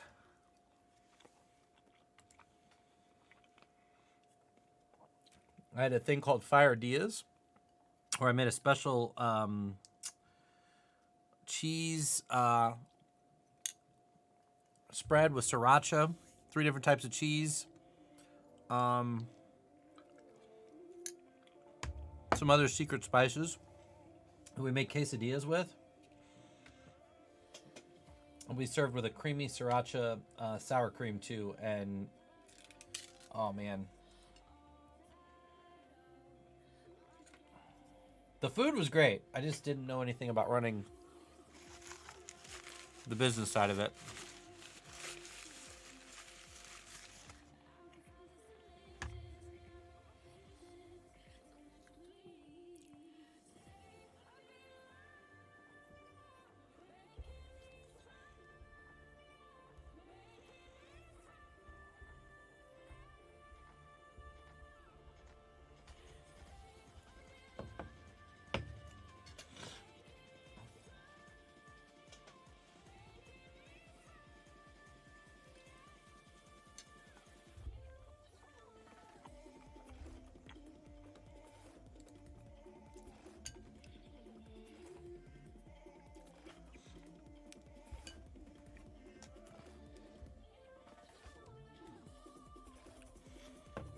Oh, delish.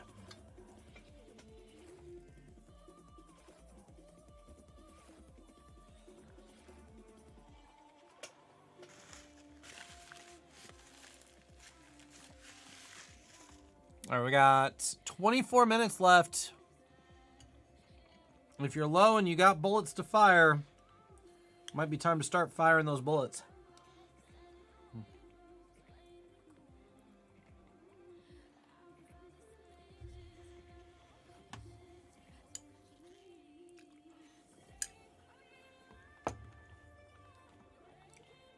Tornado 5 up to 3rd place. We're in 28th. Ginger's in 39th.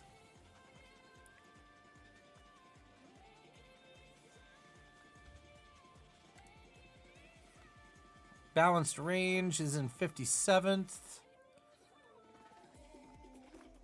Savage is in 73rd. DFS Brat just one up from that for 72nd. We're going to open this Ace Jack suited.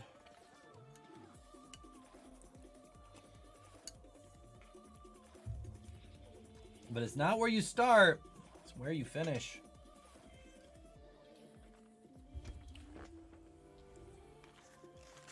It's crazy. Friday night, we had a bunch of people running good, and then we all lost flips.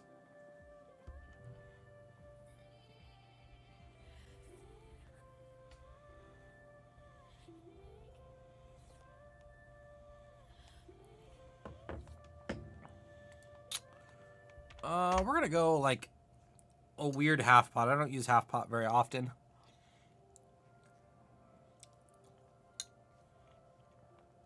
It's kind of no man's land.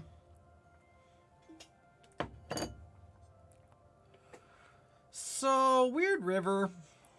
I actually think I lean towards letting them bluff this off here.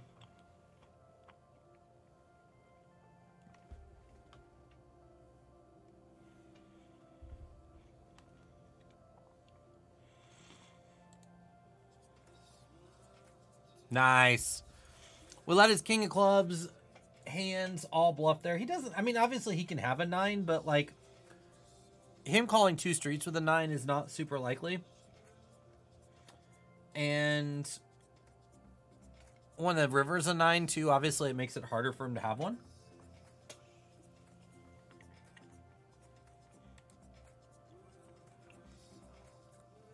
But he can have a lot of single pair ace hands he can bet for value.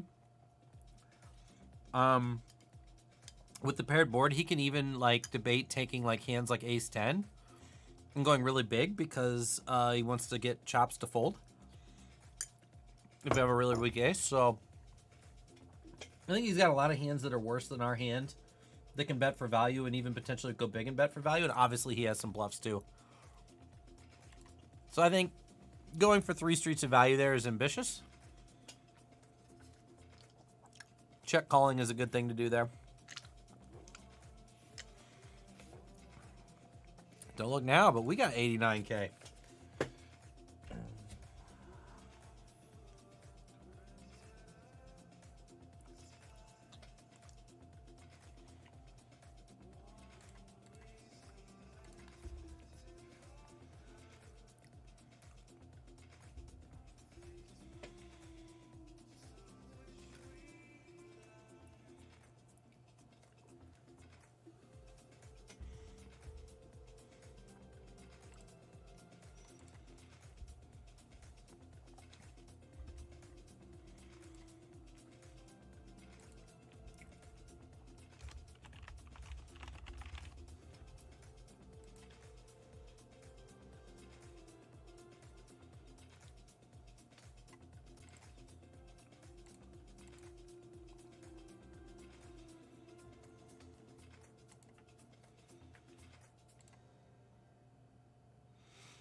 Wow. Pot brewing here. Everybody's got a hand.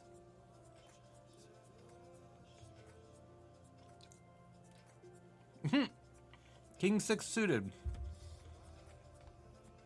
Not sure why this guy is purple tagged. If you're new to the stream, purple is my fun player status.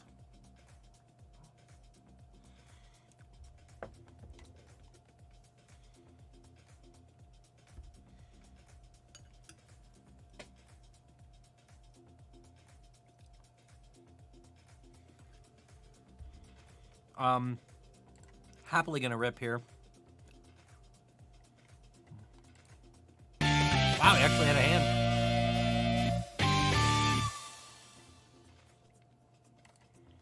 Gonna win a flip.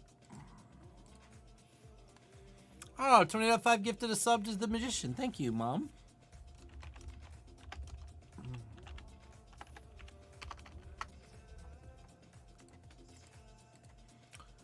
Courtesy of me, Mum.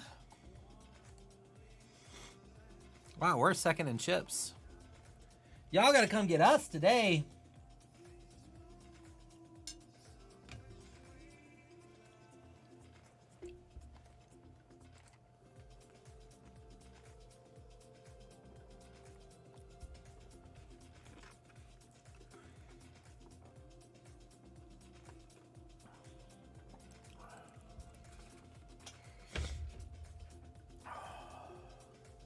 I'm gonna be in a serious food coma.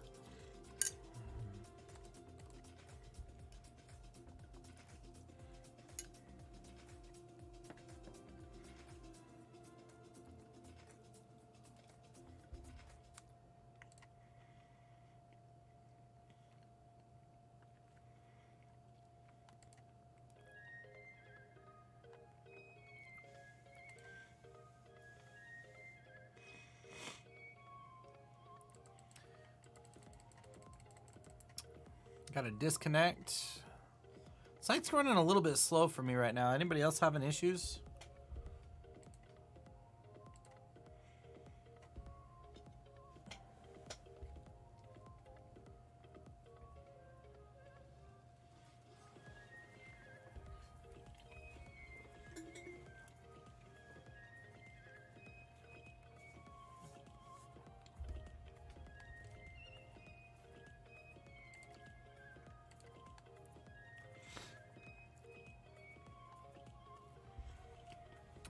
Little jackpot. Let's get a big number.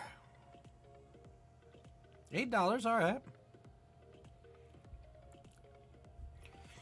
Yeah, the lower buy-ins, they definitely don't bluff very much. Or if they do, they just do it all the time. It's very hit or miss depending on how good or bad they are.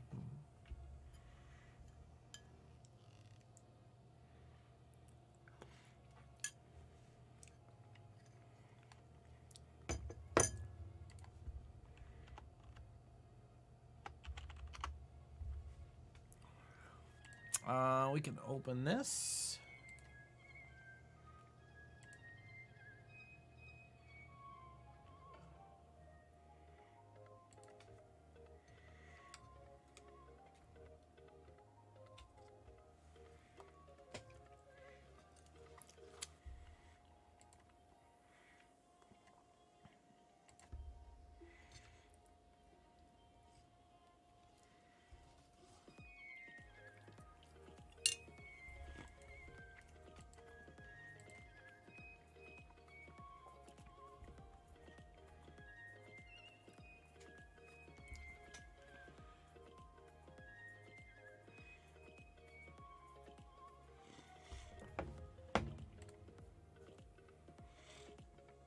We now have 2 levels of late reg, which basically means 1.5.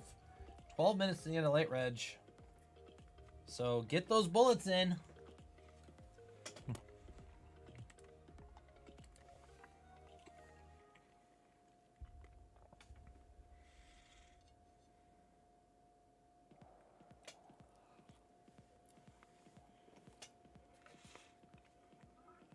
Uh-oh. DFS Brat's on his last bullet. Spin, baby, spin.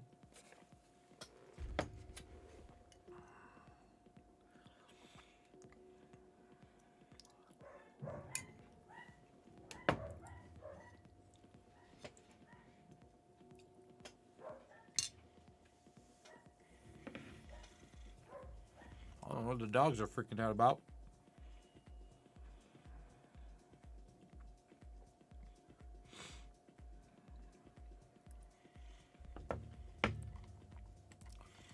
Couple people sitting out. I wonder if we're having some small site issues. I've had it like blip a couple times.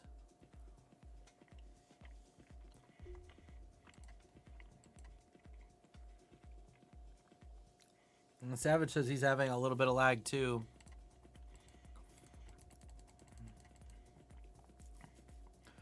Snap fold. That's never a bluff.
Yeah, see, like, in between hands, it's going lower. So,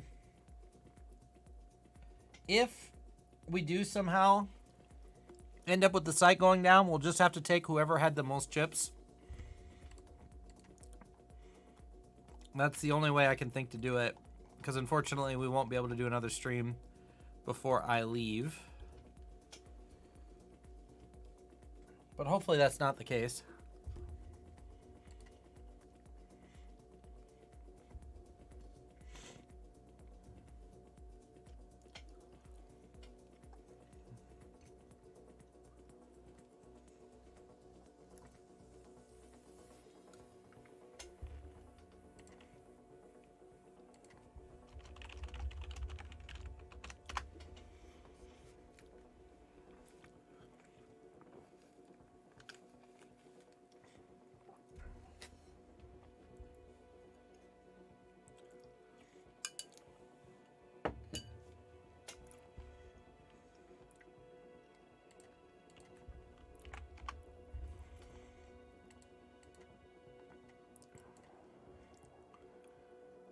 Cool, we get another walk. Walks are good. Last level of 8, Reg. Make it count.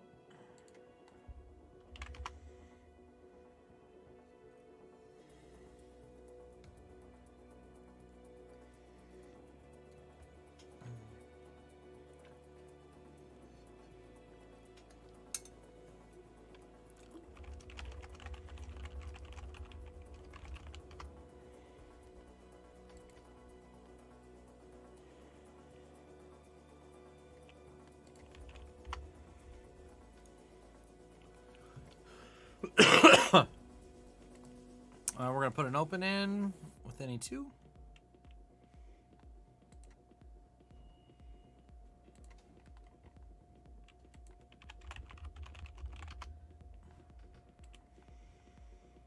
And small C-bet. Trio 5, Mom says she's having issues too.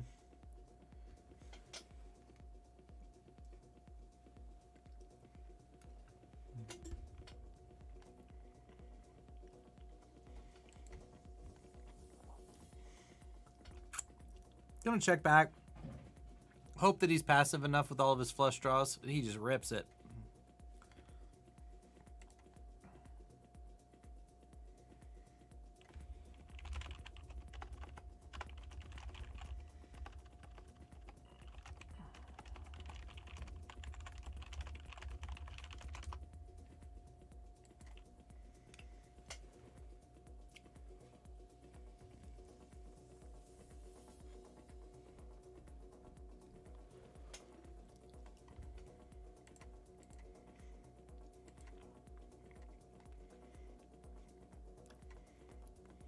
And we're obviously calling this off. Oh, jeez. Have yourself a hand. Wow, and we still hit 2 pair. No dice, though.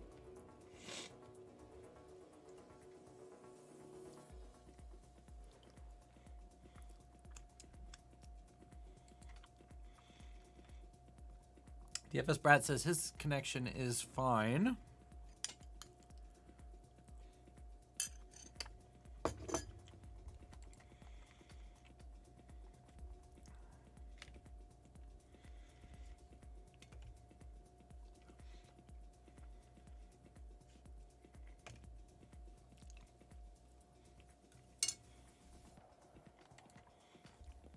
Well, it seems like their server's having issues, but I don't know.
We've got almost no time left. 3 minutes left in late reg.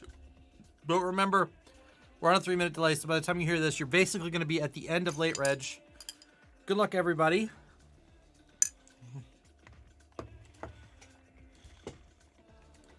When late reg ends, we'll take a look at all of our contestants. No, Kings versus King Jack off. GG's DFS Brat. We have 1 down, 6 left. Thanks for playing.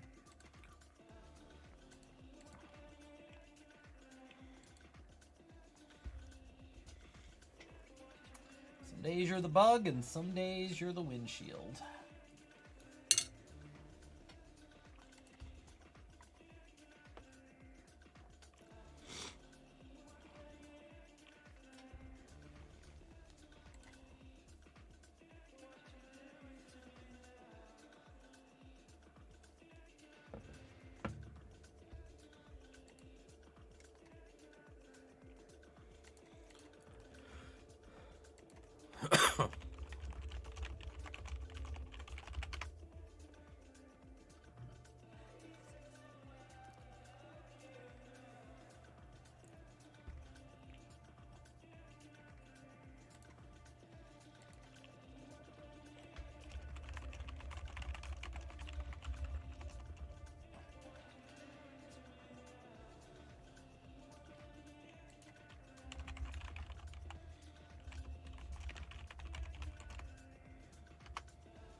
We're going to fold the deuce 9 suited.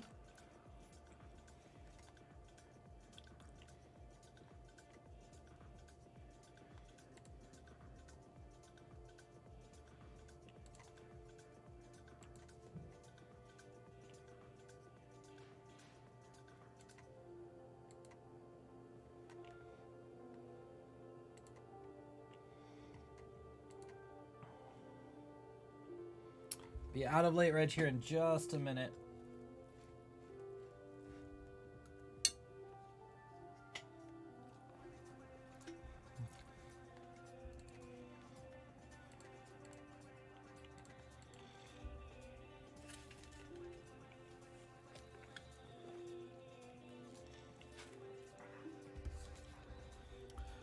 Looks like this tournament is going to get... It's really close. Nope. It got 323 entrants. So, to win the 1%, you will have to finish top 3. It is going to take a top 3 finish, or VA Kid will be our free roll for the 1%. So keep that in mind.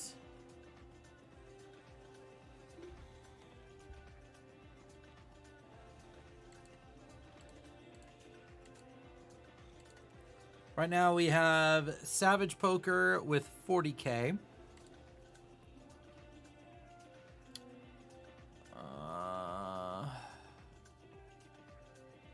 Cool Ginger busted. GG's. So they are out.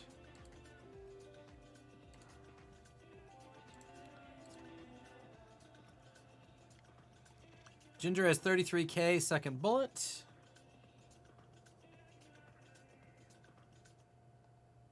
Balanced Range has 21K, second bullet. Trino F5 has 81K. And VA Kid has 30K. So, those are our final 5. I have a good chunk here in my stack, but I don't count for the last longer. I'm just here to play with you guys and come along for the ride. So, we'll see how everybody finishes up.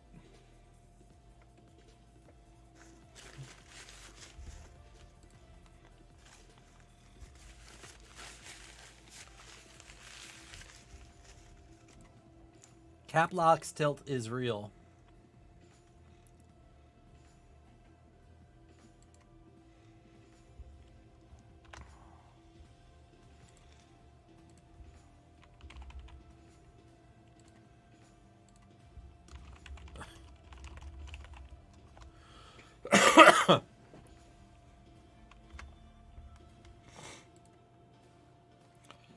All right, DFS Brat.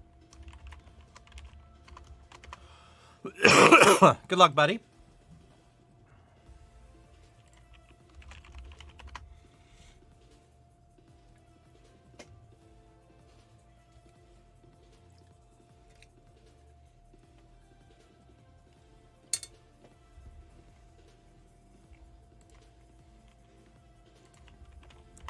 So 3.5x is really chunky.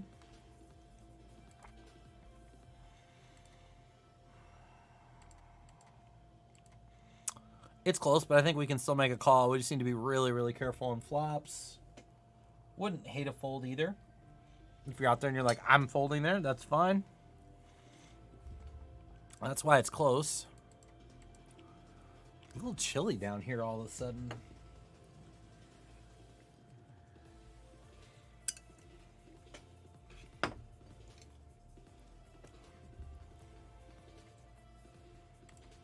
And yeah, he just had a monster.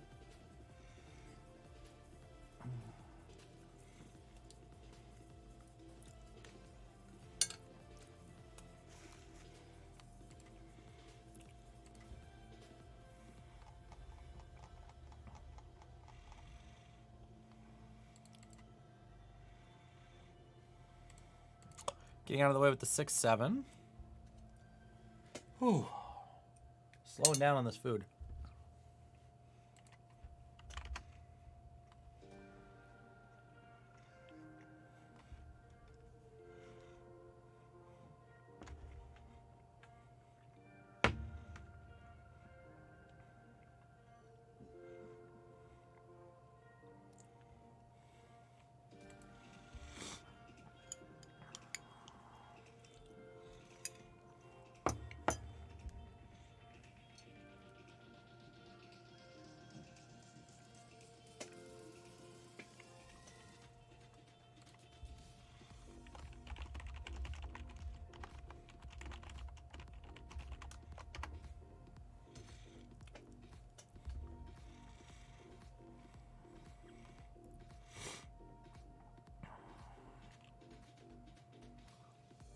$78K, the lead right now for Tornado F5.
my goodness. I think I'm done. Stick a fork in me.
Why is Kev Math tweeting out rule number 106? What?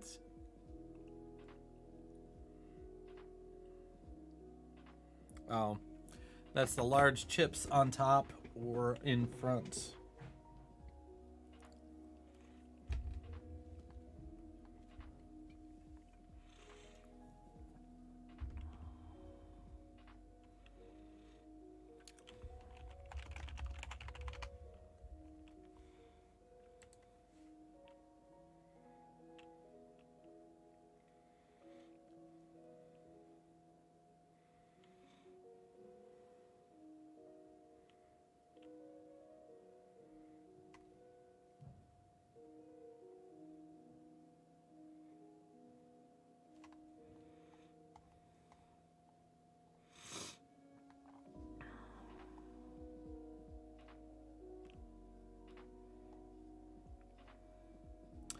Guys, we've outlasted 2/3 of the field.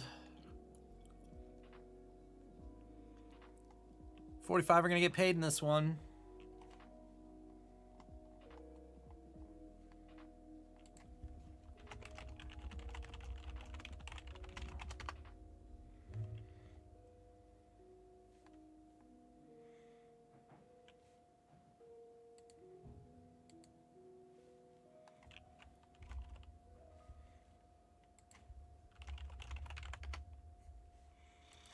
We're not going to fold queens here.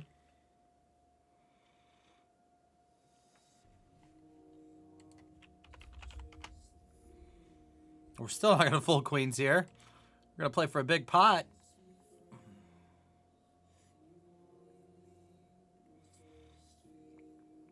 Hey, that's a juicy pot.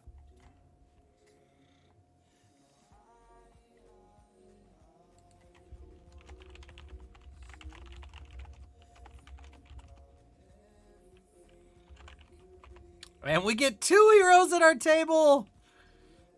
Look at this. We see Bow and Strange double up. Ginger's at the table. It's some hero on hero violence. Good luck.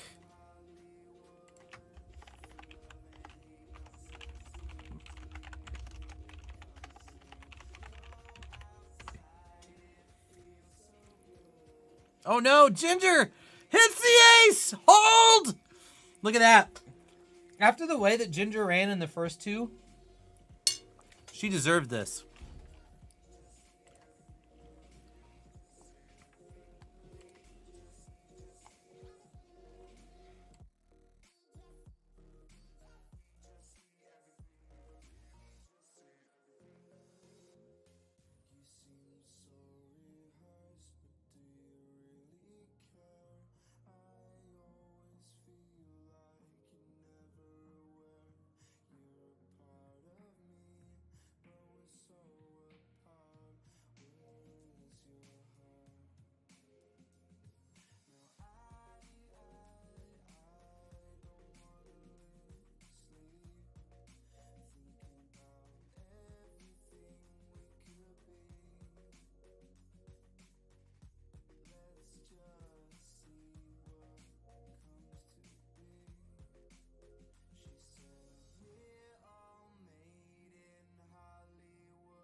We're going to break. We'll be right back.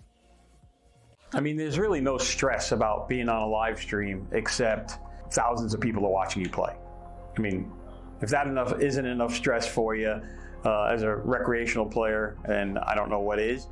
Live streams are tough. When you make a mistake on a live stream, everybody sees it. They don't get to hear your thought process, what was behind the decision. They just get to see the end result and be very results oriented. And so it's in the back of your head. What would you guys do with ace king? Whoa, what?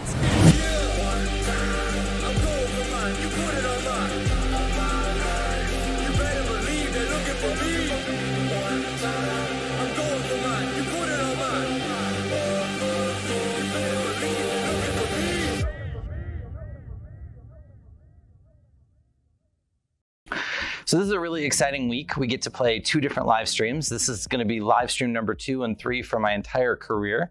So really excited about that. We're playing at Rounders here in San Antonio on Thursday. And then we're heading to Dallas to play at TCH Dallas the following Tuesday. So we got this stream set up for Thursday night, and then we found out that Big Daddy Chaz and Poker Traveler were both going to be in the game. When I found out Poker Traveler and Chaz were going to be on the stream, I wanted to strangle Rob for setting this up.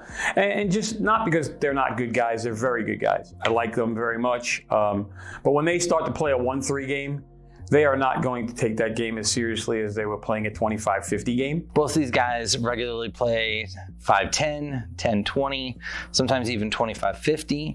And so these are not just casual players or action players. These are guys that know this game very, very well, and they know how to exploit. Of course, we couldn't have gotten a worse table draw. It comes out, Paul's on my direct left, Poker Traveler's on his direct left, Chaz is on his direct left. Having the 2 of them directly to my left was, not fun. And then, you had to adjust play to because, you could open up a hand and then Chaz would just jam with 3-7. It definitely affected the entire night because both me and Paul had to do a lot of larger raise sizes and a lot of 3-bets over opens to isolate and push them out of pots. It's just one of those things. Seat position really does matter a lot, especially in these types of games. And I got the worst seat draw of the night. So after the way last week went with Paul, right out of the gate, he's in a hand very quickly with ace king against queens. When you're playing $500, a 1-3 game when your max is $500, it doesn't take very long to get an all-in situation. And I'm just sitting here going, please win the flip. Just win a flip. I'm sitting next to the guy, so I know if this doesn't go well, it's going to be a long night. So it ended up being, it ran out dry. I didn't hit anything, and was down 500 in the first 5 hands of the stream, which is, okay. You feel bad. We're not even 10 minutes into the night, and Paul's already stuck a buy-in. And I've been there. It's not fun, but you just have to suck it up, dig in, and go to work. So because these guys play higher stakes, you don't know right out of the gate how they're going to play, how seriously they're going to take the game. Are they going to play really big action, or are they going to play straightforward? You're not going to be able to put them on any hands, and you're just going to have to go with instinct and the strength of your hand, really, because he could have any 2 cards. But within the first 20 minutes, it was pretty obvious that Chaz was going to have some fun and splash some chips on the table, and he wasn't looking to play too seriously. And so I got into a situation. I opened ace-10 of diamonds from late position. It came to Chaz, and he announced that he was going all in for his last $120 after losing a big pot the hand before without looking at his cards. Poker Traveler had flatted between us, so it was a pretty easy decision for me at this point. I'm just jamming and pushing Poker Traveler out of the pot. Against any 2 cards, I have a really good range advantage here. We're just going with it. So I snap shove, Poker Traveler folds, and Chaz decides he's not going to look at his cards until the end. Max sweat, right? So we're out of the gate. We get a monotone board with a ace of clubs. Turn is a queen brick, so we're still feeling pretty good about our top pair. River is the queen of clubs, which puts 4 clubs on the board and 2 queens. And now I lose to any club, I lose to any queen.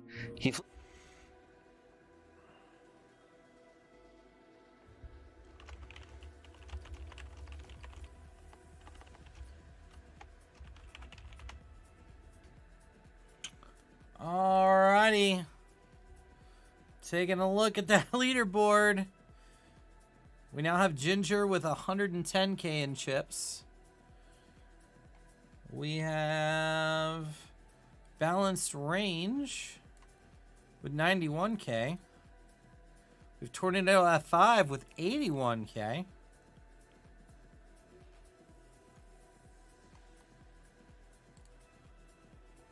And where's VA Kid?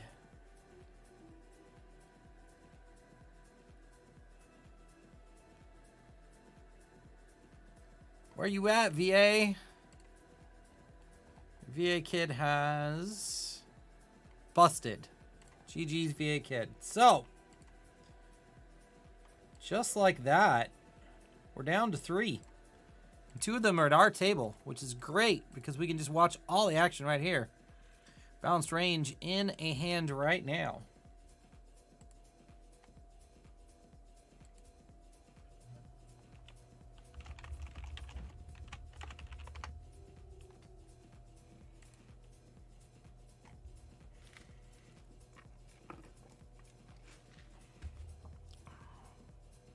And takes down the pot.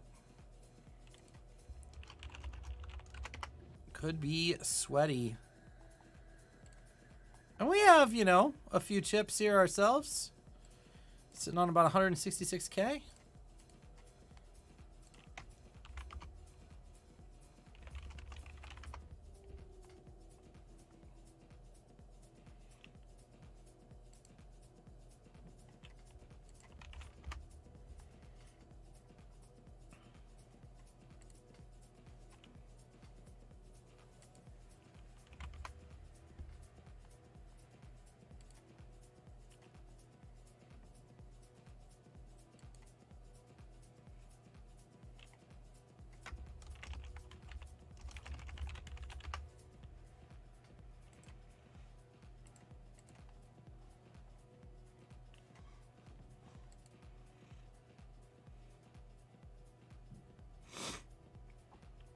Balanced Range gets out of the way.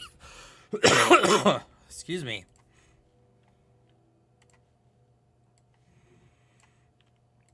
We're going to defend here and flop top pair and check her back.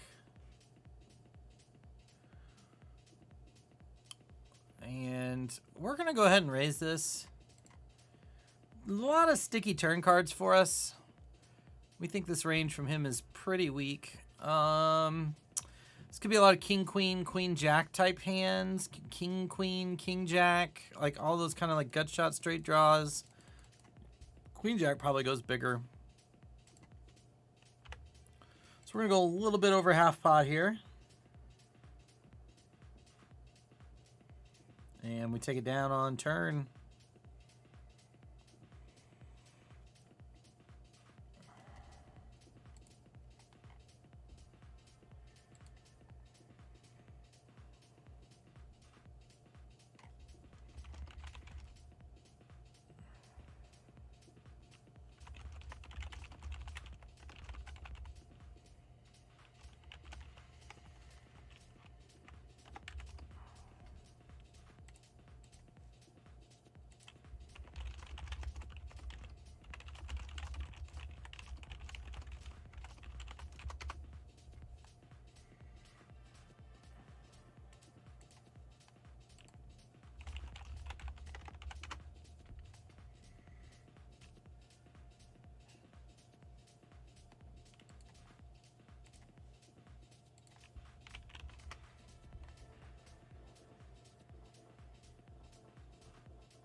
Not going to do anything with Jack 4.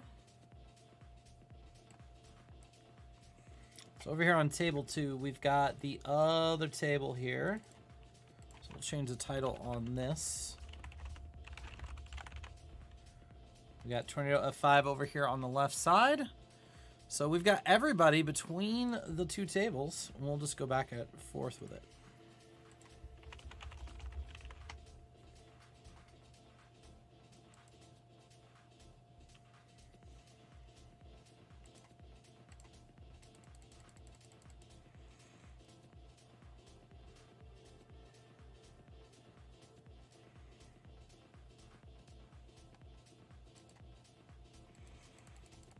Ginger defends. Normally I go big here, but we're going to mix it up and go small. I'm going to have a decision, though, if she rips. She does raise. Since she didn't go all in, we are going to defend here. Because this does kind of look like our we didn't hit anything C-bets. She checks now. We're going to check back.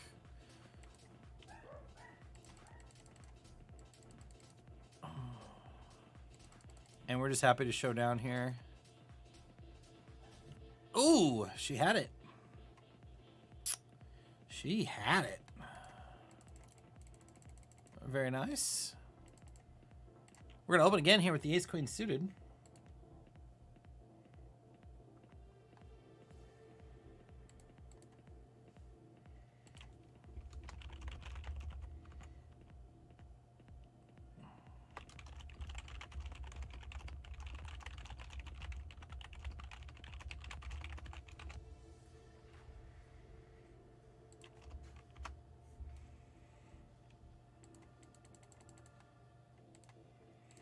And we're just going to keep firing.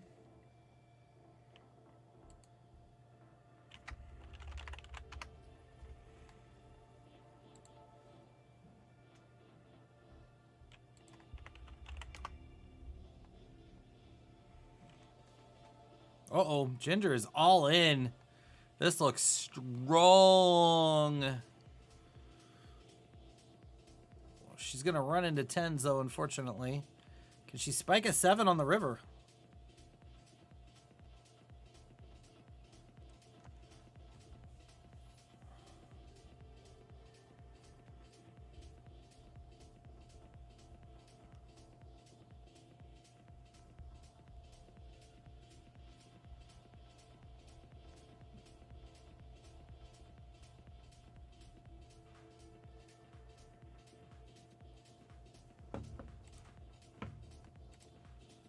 Back and forth we all go here.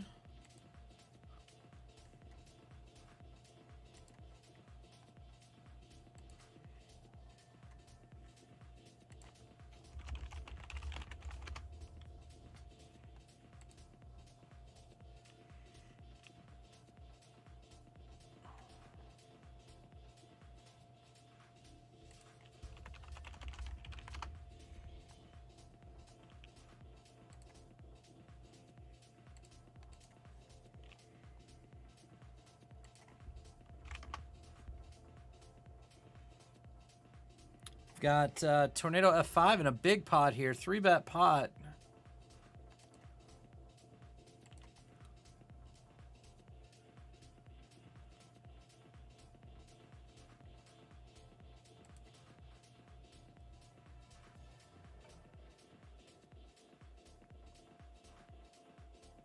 And a 3-way 3-bet pot at that. And is going to have to fold on the flop.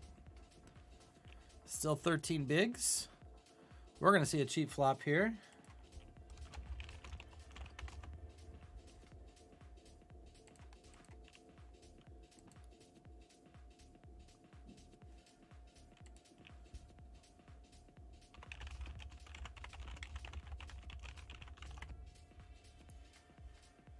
We're going to call.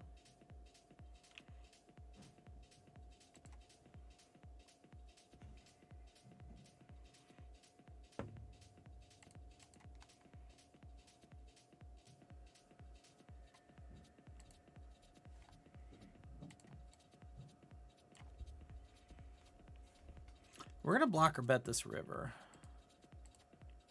Let's just try and set our price for showdown here.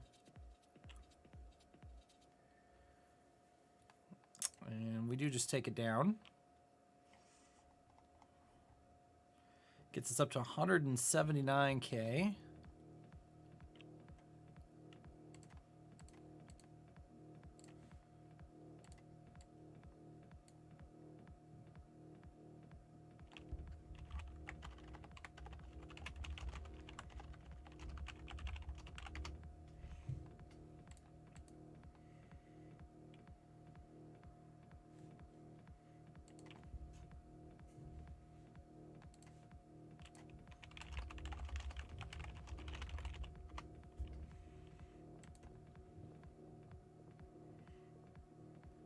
Yeah, that run out did not help at all.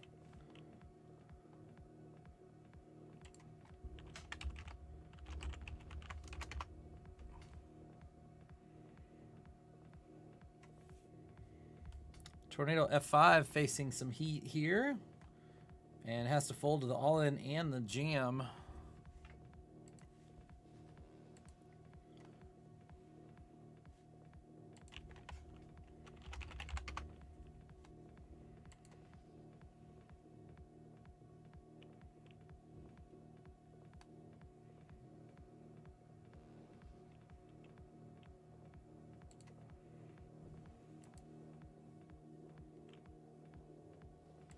We're going to fold the ace deuce.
Blinds up again.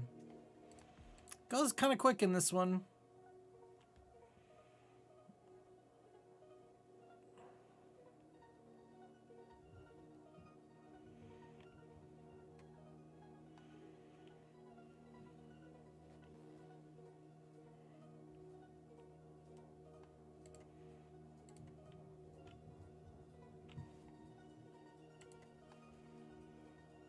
Oh, we got moved. Wow, we got moved to our mom's table. We're on her left. She is not going to be happy about that. And balanced range and Ginger got moved to different tables as well. It looks like our table broke. So we're going to see if we can find Ginger's table. And we will keep an eye on all three here.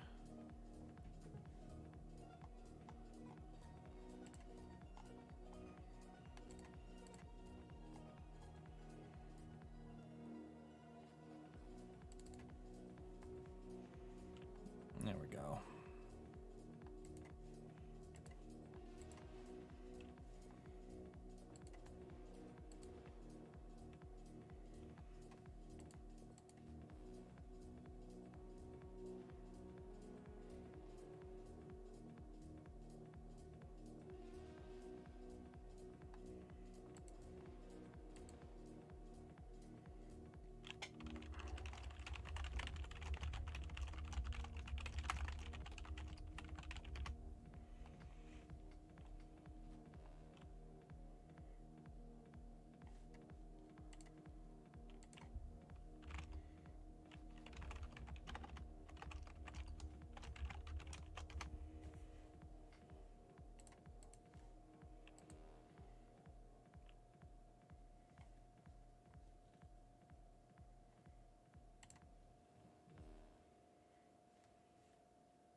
Oh my gosh, mom's all in, and it is not looking good. She needs running 9. She got 1. Can she go runner? Oh, she can't. GG's. Oh, that would have been so sick if she'd gone runner 9s. The hardest way to suck out in poker. She got halfway there, couldn't get the rest. GG's, mom. She was the winner on Friday night, but not going to get there tonight. So now it is down between Ginger and Balanced Range for the $50. Good luck to you both. We're just going to call here.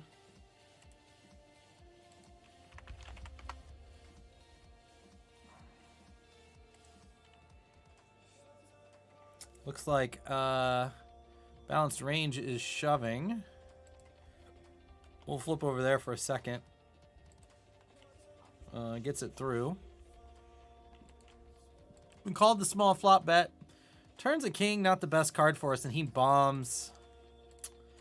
We have to make a nit fold here. He could definitely have some king, queen, king, jack, king 10 type hands.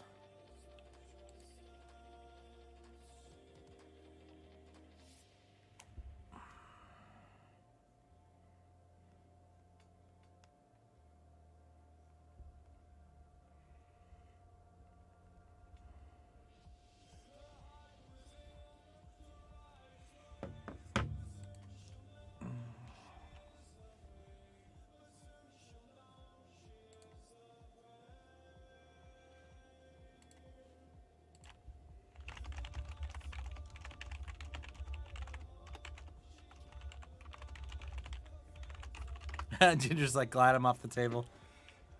Oh, but it's fun to do battle.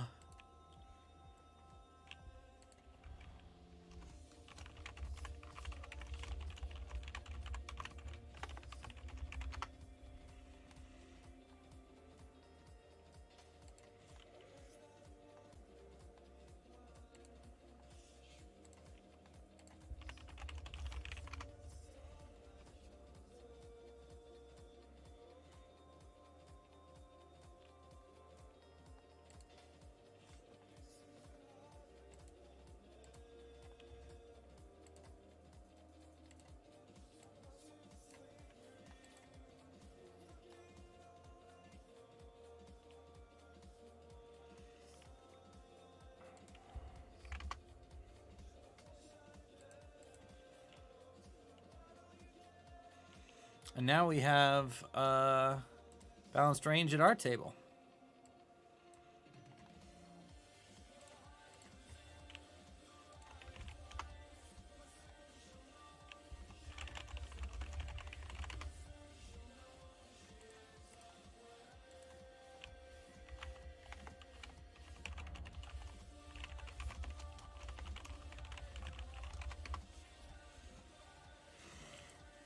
Good fold by us.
This is going to be a rejam.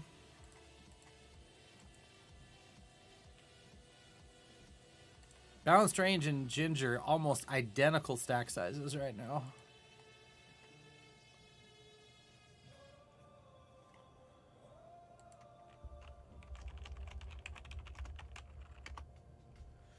Gonna need to get there though, and we're not gonna get there with a 7 on the turn.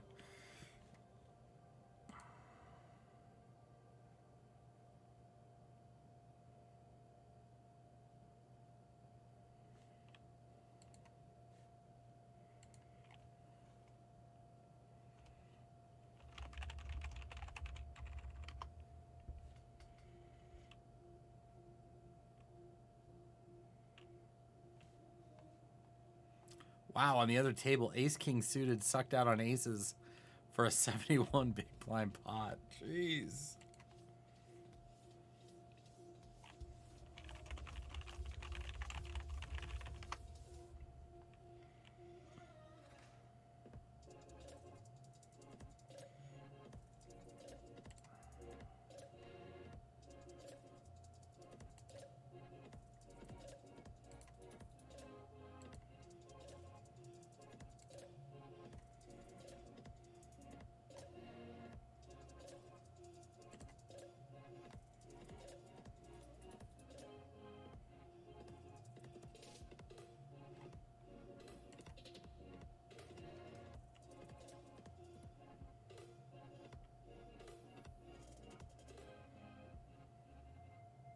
Ginger's all in.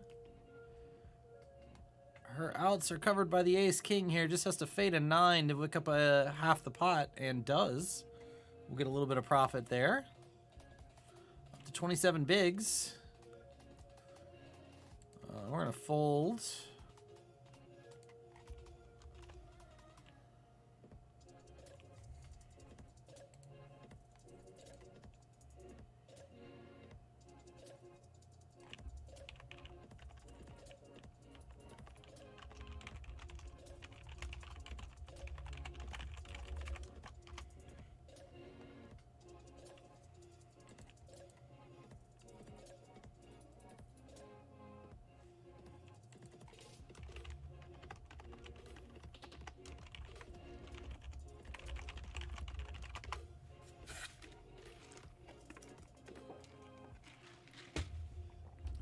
Gonna fold the 7-8 as well.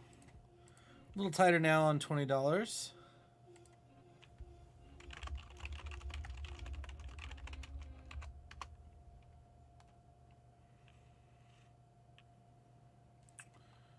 Balanced range with the open gets jammed on. And we'll fold.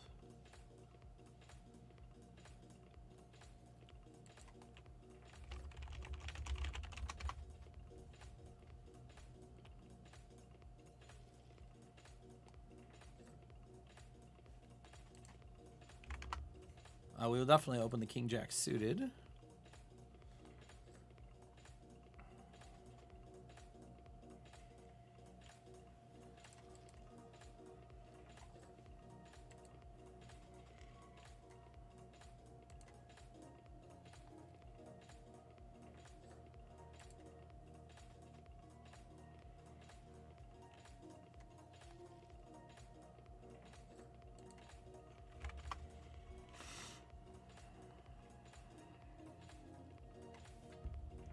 Ginger has to call a short all in with 5-7 suited. Lots of backdoor possibilities, but can't get any of them. And now back down to where we all are.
Just gonna squeeze here on the limp.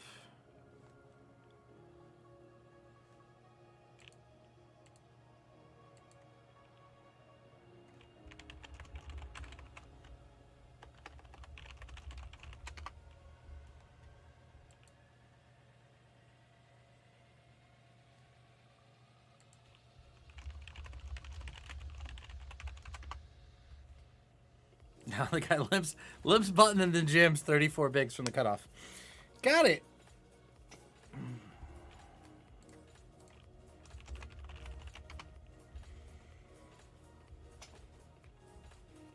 And Balanced Range doesn't want any of this either.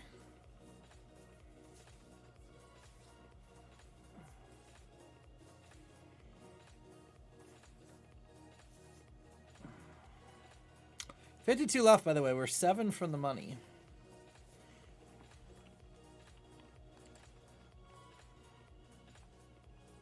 We're going to open here.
Oh no, Balanced Range is all in. Chop Out's out there. Is not going to get it though. Crippled. And now going to need a double up to survive or Ginger will be our winner.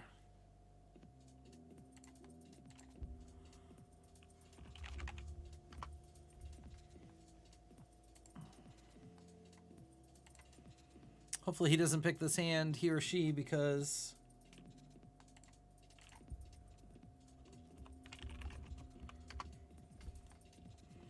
we got a big one. He does pick this hand.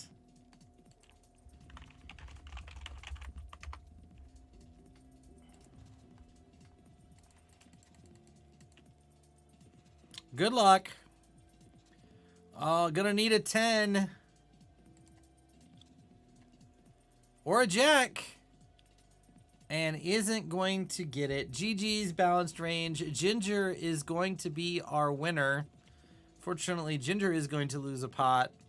So we're going to send the $50 over to Miss Ginger. Congratulations. And now we're just going to wait and see if she can get into the top 3.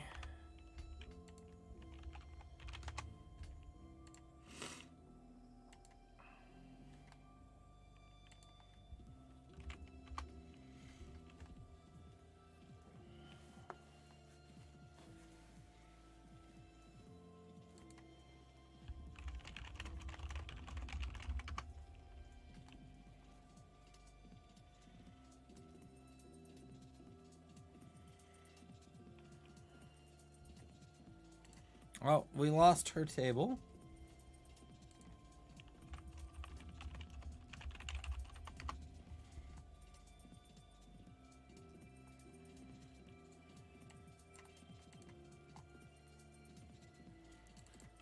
We'll see a flop. Ooh, that is a flop.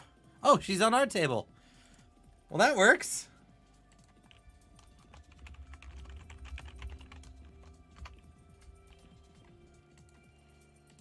Now we're going to raise here.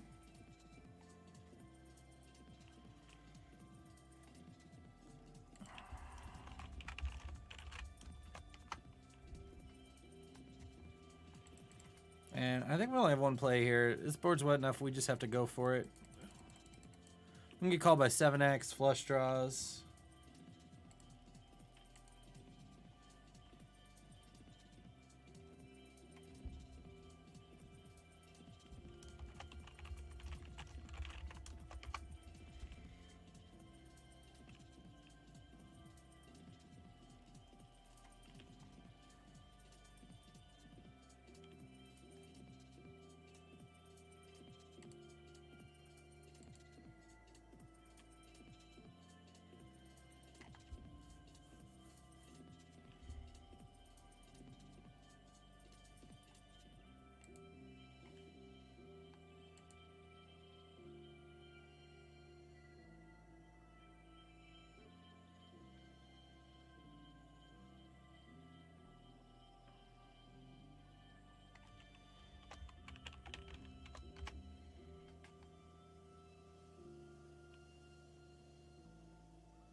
We are hand for hand.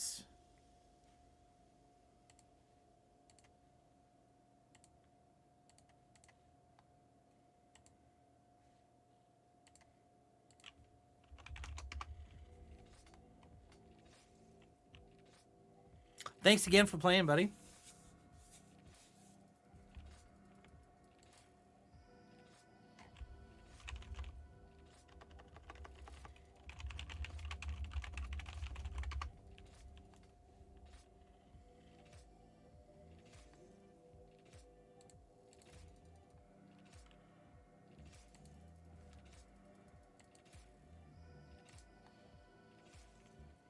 And we're now in the money.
Folding the queen 2 suited.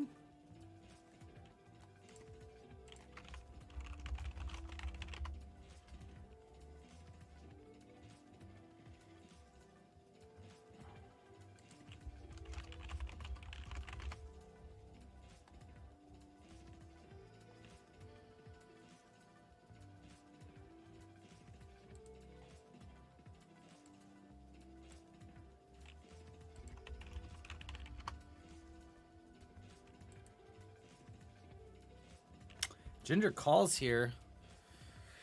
Has a pot-sized shove left. Goes check on the flop. Will she fire turn?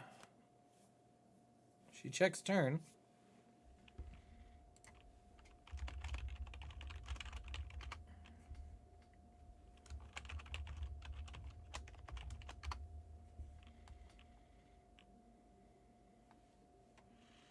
She gets it in. No.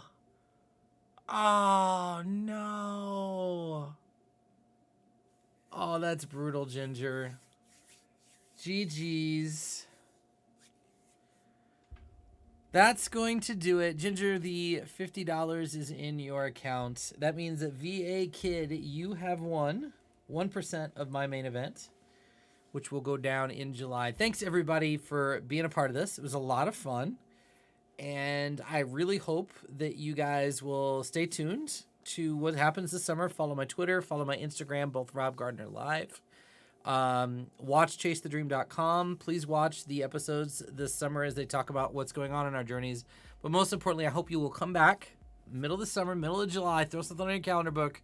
Come back because we're going to have a lot of fun on stream, do a lot more stuff. Thank you to everybody who participated. I'm going to finish this upstairs and get some sleep and hang out with my puppies. Love you all. We'll see you soon.